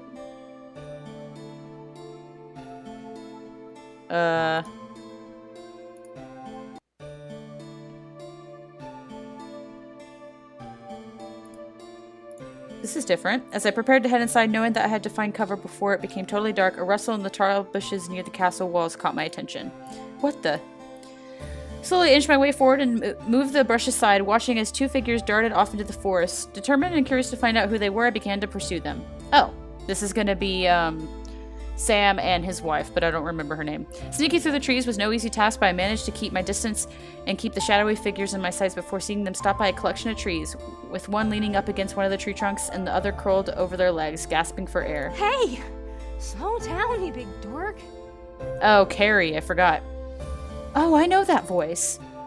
I focused between the brush of trees and bushes to concentrate on the figures, finally able to figure out who they were. Carrie! Leaning by that set of trees was Sam and Carrie, with him smirking at his wife who was panting for air. Oh, what's wrong? Too fast for you? Noticing the obvious innuendo, Carrie pressed her lips together, unable to stop the giggles from masking her body shake from holding them in. Too fast.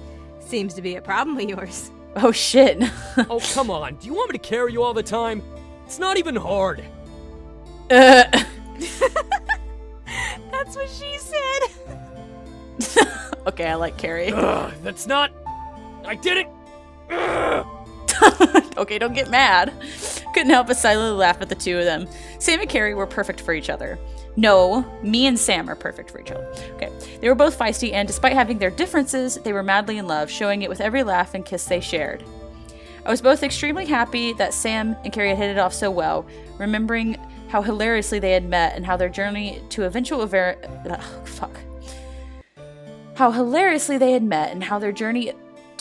marriage came full of excitement and energy. Despite her jabs at her husband, Carrie naturally gave off an older sister kind of aura, and she was always doing something to take care of the Incubus brothers, their wives, and me. She truly made us feel like a family, and Sam loved to brag that he had the best woman ever at his side. Aw, that's sweet. Still, I was particularly happy for Sam. He really seemed to have it rough in the human world for a while, and had even talked about returning to the demon world after his four brothers settled down. When Carrie came into his life, though, he seemed to change his mind. Okay, I'll stop. That's what you get for making me run. Yeah. Come on. You know you love me, you doofus. Aw, but I'm your doofus. Yeah, I do, but I'll fight you anyway. Now come here. Aw. Carrie walked over and leaned her body against Sam's chest, making him naturally wrap his arms around her and nuzzle her forehead. They smiled happily at each other as Carrie wrapped her arms around his neck. So, what's this about anyway? Did you just want your slow-ass human wife to chase you for shits and giggles? Okay, so she's actually human. That makes me happy. I'm glad to have another human comrade. Sam took a moment, his smile slowly fading before squeezing Carrie's body tightly and looking down at the ground beside him. Well, I wanted to, I became worried. What's wrong with Sam? He lapsed into silence as he stared at the ground, brow furrowed as he struggled to find what he wanted to say. Carrie's head tilted to the side as she looked up at him, her earlier mirthful humor gone from her expression. Hey. I watched as her hands rose to the back of his head, slowly stroking his hair. It's just me, Sam. You can tell me. With a sigh, Sam finally returned his gaze to Carrie, eyes almost pleading. Carrie. Marry me. Aww. Wait. They're already married. She stared at him in confusion, lips parting to say something before she froze. Her expression slowly morphed into shock as she realized what he meant. I remained confused, not sure what at all he was talking about. They're already married. Sam, are you serious? Sam nodded, his nervousness obvious from his worried expression. He took one of Carrie's hands from around his neck and kissed over her wedding ring before closing his eyes and inhaling deeply. I always thought I'd come back to the Abyssal Plains, you know? I never felt like I belonged in the human world like my brothers. So I figured I'd eventually come back. And maybe kick my old man's ass while I was at it, but... Sam looked down at Carrie and cupped her cheek, while the white streak in her hair catching the fading evening light and flashed silver as he brushed it behind her ear. I could see a faint blush spread across her cheeks as she stared up at him, listening intently. Ugh, I love like white streaks After of I hair. met you, I stopped caring about the demon world, or coming back someday. All I care about is you. And I don't think I could even be happy here anymore if you're not by my side. Aww. So I want to take one last thing away from this world before I leave it behind. I want to marry you like the demon I am before I say fucking and ditch this plane for good. Huh? Up for it? Aww, I like that. I like that excuse. That, like, I'm glad that, you know, we get to hang out in the demon world. We get to be queen and king when you're with me, Sam. Almost as if on cue, the wind softly began to pick up and the leaves rustled around them, flower petals dancing along the sun breeze. Carrie's eyes began to water as she nuzzled Sam's hand with a smile. You dork, making me worry. Of course I'll bind my soul to you, Sam. Oh, she's so blunt. She's just like, yeah, fuck, let's go. I stared wide-eyed. Bind her soul to him? Was that how demon marriage worked? Holy shit. It seemed so as Sam grinned from ear to ear, tears filling his own eyes as he embraced Carrie tightly to him and buried his head in her shoulder. Carrie laughed, finally crying as she hugged him. Aww. Binding our souls. Does that mean that next time we're reborn, we can have a better first date than Denny's? Aw, they're cute. Don't look at me, doofus. That was all your idea anyway. I know, I'm just making a mental note here. How are we gonna find everything for the ritual? God, where are we even gonna do it? Sam laughed and pulled away, kissing Carrie's forehead before staring down at her. Don't worry, I got it. Diana said she had a private garden or something where we can do the ritual. She's gonna get us what we need too, so we don't have to worry about it. Wow, that's intense. Carrie smiled and lightly poked Sam's forehead. I seem to recall you having nothing but nasty things to say about that crazy bitch before. Is she finally growing on you? Oh, for fuck's sake, just shut up and come here already. Jeez. Sam grinned before leaning in and kissing Carrie hard, wrapping a hand around her head to pull her in towards his lips. Carrie inhaled sharply before relaxing into the kiss, pressing upward to her toes to reach. Sam's arm around her waist pulled her... God, I can't talk. Sam's arm around her waist pulled her against him until her feet left the ground and she kicked her feet up in joy, ankles crossed as she clung to him. I was insanely happy for them. They looked like a newly engaged couple again, nearly glowing in the incoming night. Whatever they were going to do to bind their souls, I hoped it worked for them. I quickly turned and left, not wanting to disturb their time together, and marched back inside to the castle towards my room. Okie dokie. Excuse me.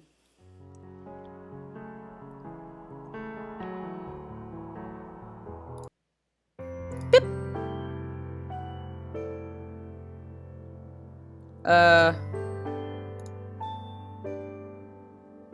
Okay, good. I picked the right one. That's not sexy times. So now we're gonna lose points. So this was a trick. The Demon Lord had brought me here, and I was not going to fall for it. Quickly put my hands up, ready to fight. However, I wasn't allowed to react as two purple tentacles wrapped themselves around my wrist and gently pulled my arms down to my sides. Gah! Princess! I shut my eyes, trying to block him out mentally. He was pretending to be Eric. He was... Boop.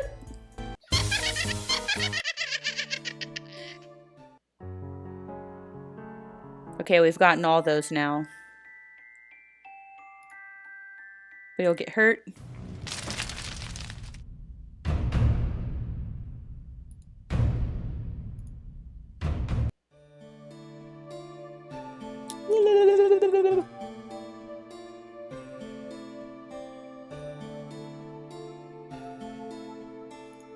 So now we're gonna be nice again. Boop,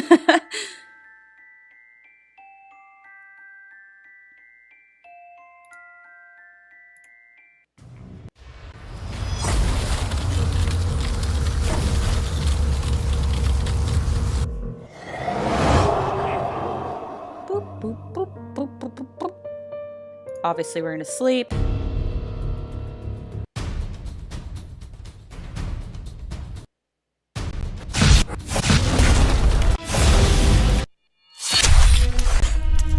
I don't even know what's happening right now.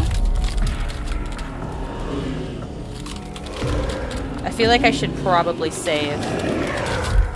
'Cause... Okay. Grab Diana. There was no way I was going to let Orbel hurt her sister or not. I rushed forward and grabbed Diana by the horns, pulling her back as fast as I could. Diana gripped... Okay, I can skip again. I prepared to defend myself. I became ready for the attack. But my vision became blocked by the back of Eric's head. Oh. Oh! Oh no! Well, we got the other image. Jesus Christ. Eric! Oh shit! Oh man. Sticking out of Eric's back was the Demon Lord's blade. It was run through the chest towards me, barely inches away from my own chest. Eric, impaled, twitched as he stared down at the sword's blade. My heart began to cry and scream. This couldn't have been happening. No! Orbel quickly pulled the blade back out and sheathed it sheathed it back into Eric's body, as if she wanted to be sure that she had killed him. I barely heard his last breaths of life. No! I became so absorbed in the sound of my own scream that I couldn't register Orbel pull out the blade and stepping around Eric, running it through my neck. Oh shit. And you hurt me, now I'll hurt you, H. Oh. Well.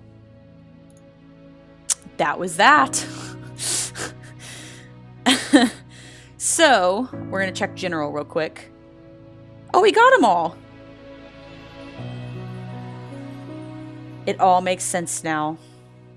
Okay, great. And now do we have all of Eric's? Yes. So we have all of Eric's. We have all of Sam's.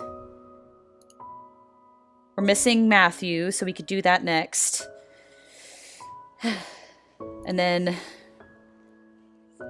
obviously, can't really do Damien's yet because I haven't even done that one on here. We have all of Diana's, and we have none of James. So now we just need to do the I guess, other end of Matthew, and then, oh, we'll do James, and we'll be done, and it's almost 1 in the morning. Okay.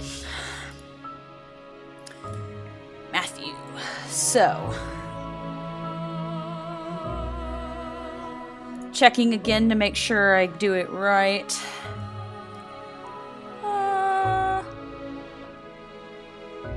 You'll get the CG if you've made it to the final battle, but on the last one standing ending path. Okay, what is that? last one standing is you have to have less than 7 points, but more than 5. So same thing again, except there's just one particular choice that you have to make. Okay. Sounds Gucci. And we will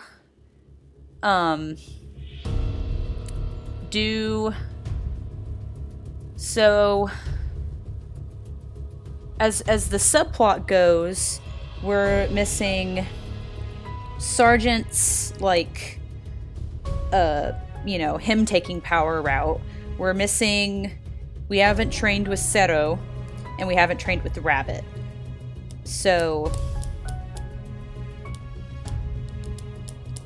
that's probably, so considering that's how many routes I have left, I mean, getting the bad end with Matthew, redoing Damien, and, which is really hard. I don't know if I'm going to do that, though. I'm really bad. I'm like, oh, I've already done it. I don't want to do it again. And then James. So I guess it doesn't really matter. I guess we'll do Sergeant's so that we can skip through a whole bunch. So he's... Hold on! Oh, okay. Oh, awesome! Anyway, I have one... Alright then. Oh, just so you...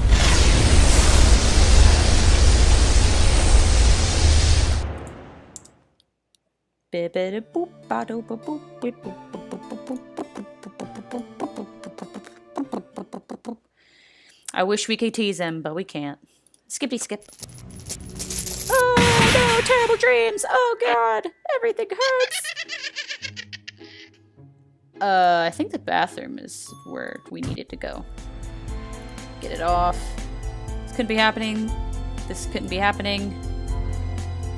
I wrapped my fingers around the collar and began to pull at it, trying to rip it off and get it off my neck. It stretched slightly in my hands, but it remained fastened around my neck. I hastily ran my fingers around it, trying to find a latch or closure. When my fingers came up with nothing, I began to panic more. How could there not be a latch? I needed to get it off me.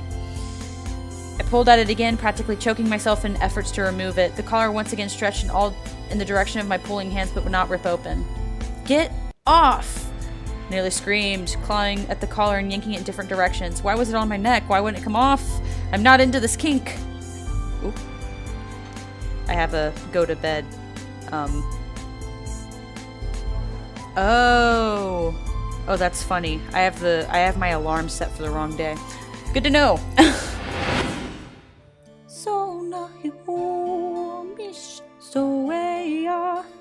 It's my favorite song. We're gonna cry.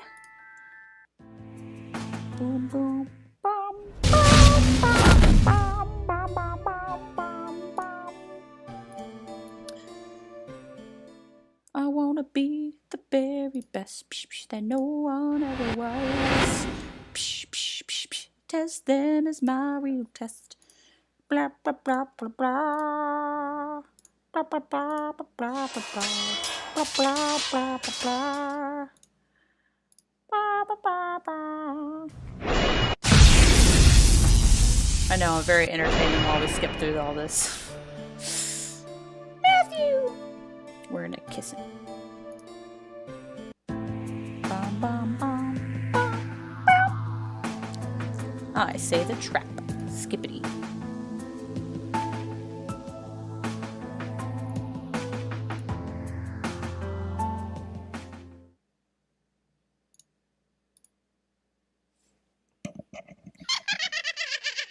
Oh, Simon.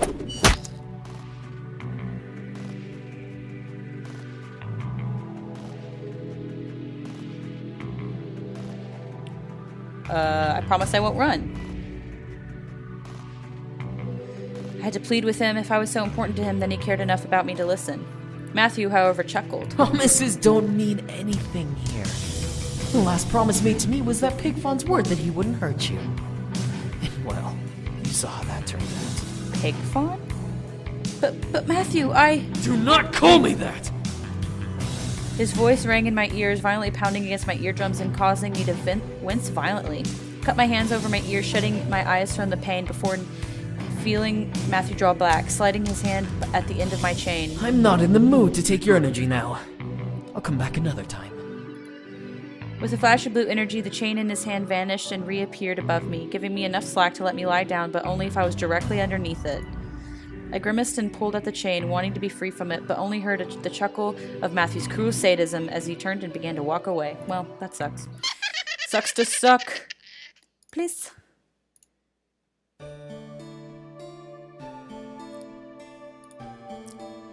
Huh? Oh.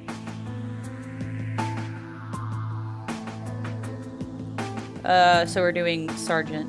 Sergeant is a brute demon.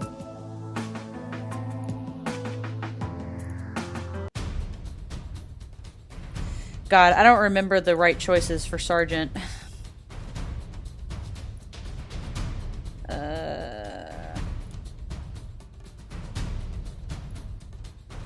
Hey. So you do have some rage in you. Rage is a form of raw energy. Okay.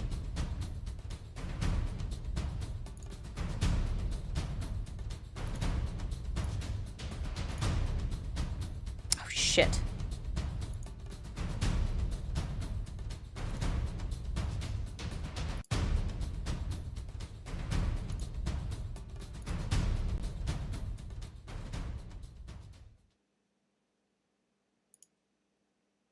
I'm fine.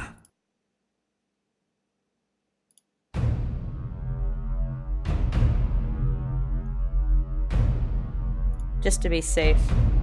Because I'm gonna smack him. I didn't want to do it, but I had to snap Matthew out of whatever stupor he was under. I bit my lip and shut my eyes.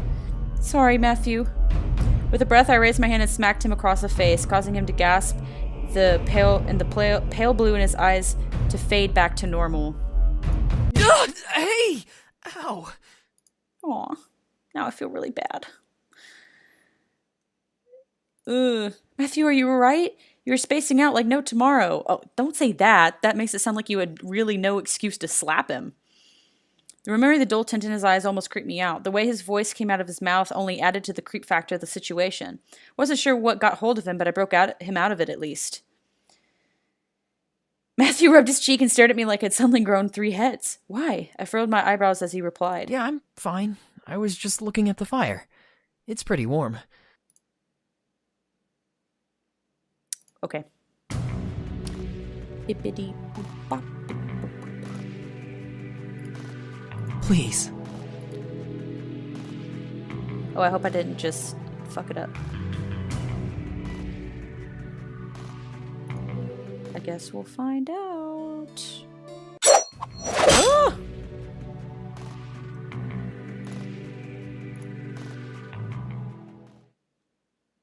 Now we gotta be all nice again. Oh.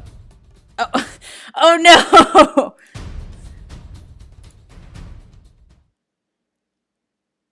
Really? You would run from this?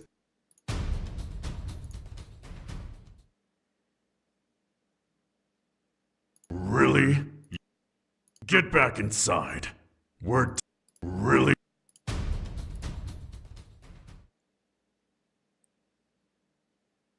Really? Get back in. What?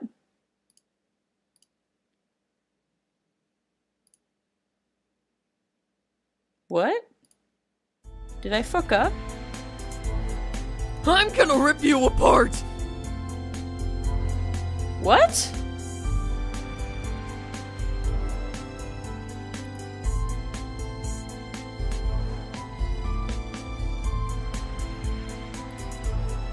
Okay.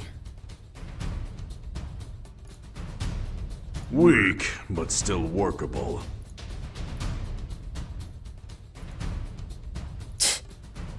That means you're weak, but still workable. There it is. Took a bit. What are you talking about? Rage. Okay. I guess that was the right thing. Rage is a form of raw energy. Okay.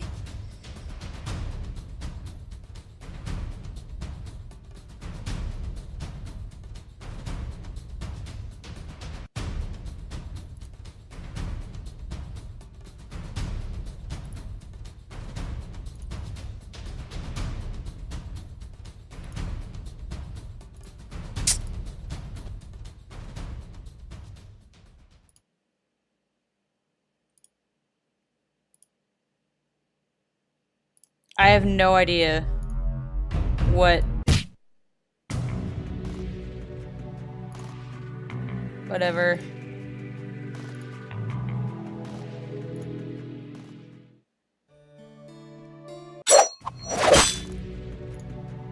Skip.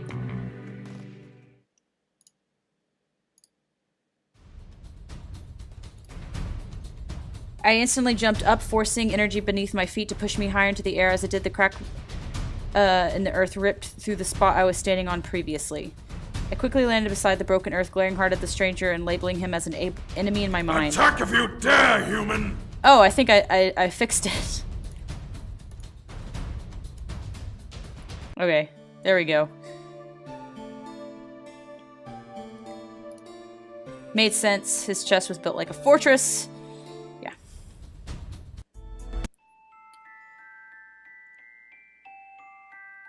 Hug him.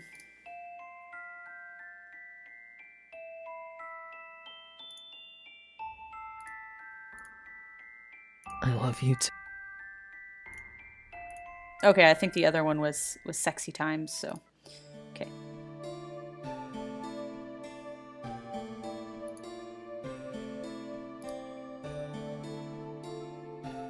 Regardless, I'll have people watch.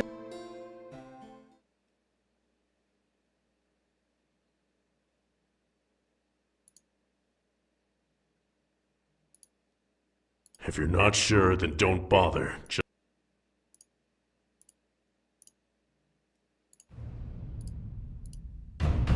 Since we've done this before, that's why I'm so quiet, which I know is not good, but it's just bippity boop bop. I did it. I'm so good now. So happy. So amazing. Don't apologize. Okay. I hope I get the right thing.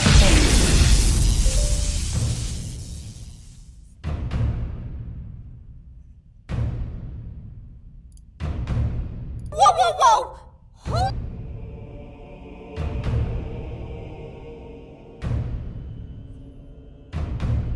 Since we're trying to get...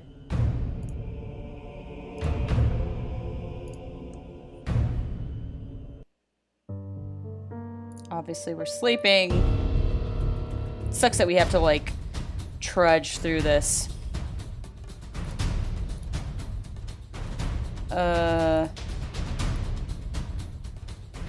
Okay. Haven't we seen this before? Whatever. Oh shit. A knife embedded into her neck. Ooh. Diana! Diana's body fell forward, landing with a disgusting thud before a fresh pool of blood began to drain from her and onto the floor. In front of her, however, was a crazed-looking Matthew. Oh shit! His lips drew across his face in an almost psychotic grin, watching Diana's body bleed out as he chuckled quietly to himself. Oh shit! Now that is a perfect son! Matthew! Matthew turned his gaze to me, licking his lips hungrily. Who's that? My name's Zekiru. I couldn't believe my ears. What was happening? Why was Matthew doing this? Matthew cracked his neck before licking his lips and calling out. Racero, Uzeres, Omaris, Ezru. Oh, he just called all the brothers. One by one, each incubi brother appeared in the throne room, mid-swing from a fight. But stopping at the new situation, my mind froze. They were separated from their wives now. What would happen to their girls if their incubi were here? Matthew, what is the meaning of... James didn't again finish his sentence as a knife flew through the air and landed straight between his eyes with a terrifying thud. The blade's end protruded from the back of James' head as the light died from his eyes. Oh, fuck. James! As James fell back and landed on the marble floor, the others looked at Matthew in pure shock. You little fucker! Sam ran at Matthew, raising his sword high. Matthew, on the other hand, bounced a knife in his hand before chucking at his brother. Sam swerved to the side, dodging it, but ran up against a vanishing afterimage. Before my eyes of Matthew's new blade appeared and Sam's body rammed through his back and chest. I felt my heart sink into my stomach as I watched Matthew pull his sword back out and swing at Sam's neck, effectively beheading him. Holy shit! 2 down, boy! Holy fuck. Babyboy is Murderboy. Matthew laughed hysterically as he turned to face his remaining two brothers. I felt the need to run, but my legs wouldn't move from their place out of fear. Was the demon lord forcing me to stand there and watch? Eric surrounded himself with tendrils while Damien formed a sword in his hand, both now broken over what their brother had done. This was a nightmare, but the scent of blood was too real for that to be so. This couldn't be happening. No! Rolling his shoulders, Matthew began to walk toward Eric. In reply, the older brother shot out his tendrils, aiming to skewer his corrupted young brother. The tendrils managed to find purchase, but Matthew's body quickly vanished as if he was not even there. Eric looked around panicked, as did I. Where did he— No! I looked at Damien, seeing him stare horrified at the air above Eric. As I turned to see what Damien witnessed, I gasped. Matthew was smirking down at Eric with a wall of knives between them, forming a ceiling over their older brother. As Eric finally looked up from Damien's cue, Matthew released the wave, letting the knives slice through Eric and pin his body to the ground. I felt like screaming. I'm nauseous. However, my body wouldn't let me move. Why? I felt a strong hold on me, keeping me in place, and knew that the demon lord had to have been involved. Matthew landed on the ground and turned his head to Damien, who was both filled with anger and racked with tears. Why? Matthew clicked his teeth before charging at Damien's sword raised. Damien effectively blocked his attack while also prepared for a spray of knives to stab into his back from behind. Holy shit, man. The image of Matthew disappeared from in front of Damien while the real Matthew stood a distance away from his dying brother, bouncing a pair of knives in his hand with a chuckle. That's for making me go to the human world. It's his mother controlling him. Last, Damien's body fell, the ground soaked with his blood along with that of his older brothers. Matthew stood amongst all of them, gazing at his work and chuckling. The demon lord let a proud laugh echo through the air. Well done. You are more than deserving of my throne now. You monster! I screamed at the demon lord, wild tears pouring down my face. As my voice ran through the hall, the demon lord glared hard at me, making my body completely freeze. He was the one keeping me in place instead of letting me run or fight. Your part is done, human. Sakura, get rid of her. I was quaking on the inside, but I had to watch as Matthew turned to me with a sickening grin. He formed his sword in his hand and slowly began to walk towards me. Matthew, no! You keep saying that name, but I already told you. My name isn't Matthew.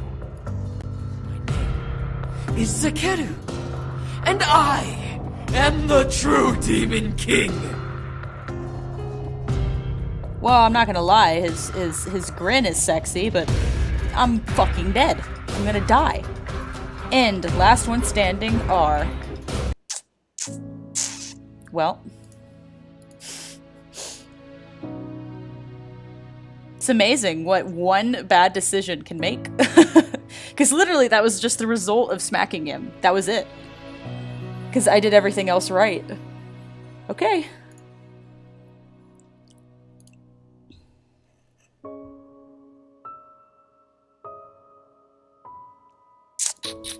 So, we have almost all the CGs now.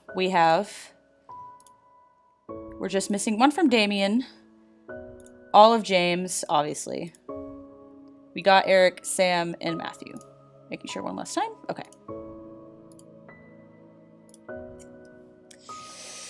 What a roller coaster. I feel like a bad person. Like, I abused my fiancé by smacking him.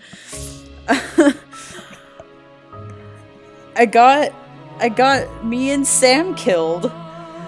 I spied on all my, like, on all the couples in their, like, intimate moments. Like, oh, jeez. Well, that's all for now. I'm glad to have gotten that out of the way, though, because I like having all the CGs. So next time we'll dive into James's route, and then after we do James's route, we'll do there is so on extras there's a not Michaela's letter, wasn't it? Want more? Oh, JK. Oh. they apparently have a book. Cool. Anyway, well, go buy that if you're interested. Maybe it's not there. Was it extras? No, I was just there. Oh my god. I'm sorry. Options?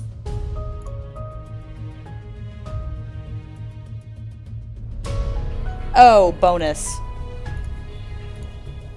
Hi, how can I? Oh my god, a human! Hi, hello, good to see you, human! What's happening? How you got in here, I will never know, but hey, fuck it, let's just say hi. Hi, hello! I am Michaela, and I'm the current, substitute librarian here at Yggdrasil. How can I help you? Wait, what? You wanna what? You wanna look in the... You're serious? I don't know what she's talking about. I guess I could show you? I mean, what do you want to see? You want to see what happened to them? Oh, no. I can't show you that. I mean, I'm technically not the keeper here. I'm just filling in for a friend. She'd be mega pissed if I showed you what happened to them. Who is them? I mean, of course, if you had the angel's password, I can tell you. But I doubt you have it. Gotcha. So there is a password thing. That's what I was getting at. Well, hopefully next time I'll remember that it's in the bonus, not in all the other ones I checked. Oh my gosh, I'm yawning. That's such a good sign. I haven't yawned in a long time. I know that sounds very silly, but I haven't been able to sleep very well for like the past week because of everything that's been going on. But thank you everyone for watching. I can't believe I've been live for 2 hours. Holy shit. That took way longer than I thought. But, well, I hope you enjoyed all the bad ends. If you didn't, I don't blame you. If you did enjoy it, then, well, I guess we're both sadistic fuckers. So, hopefully we'll see you in the next one. I'm excited to finally do James's route. I don't know if it'll ever be as good as Sam's. Sam's is definitely the best so far. Anyway, bye everyone!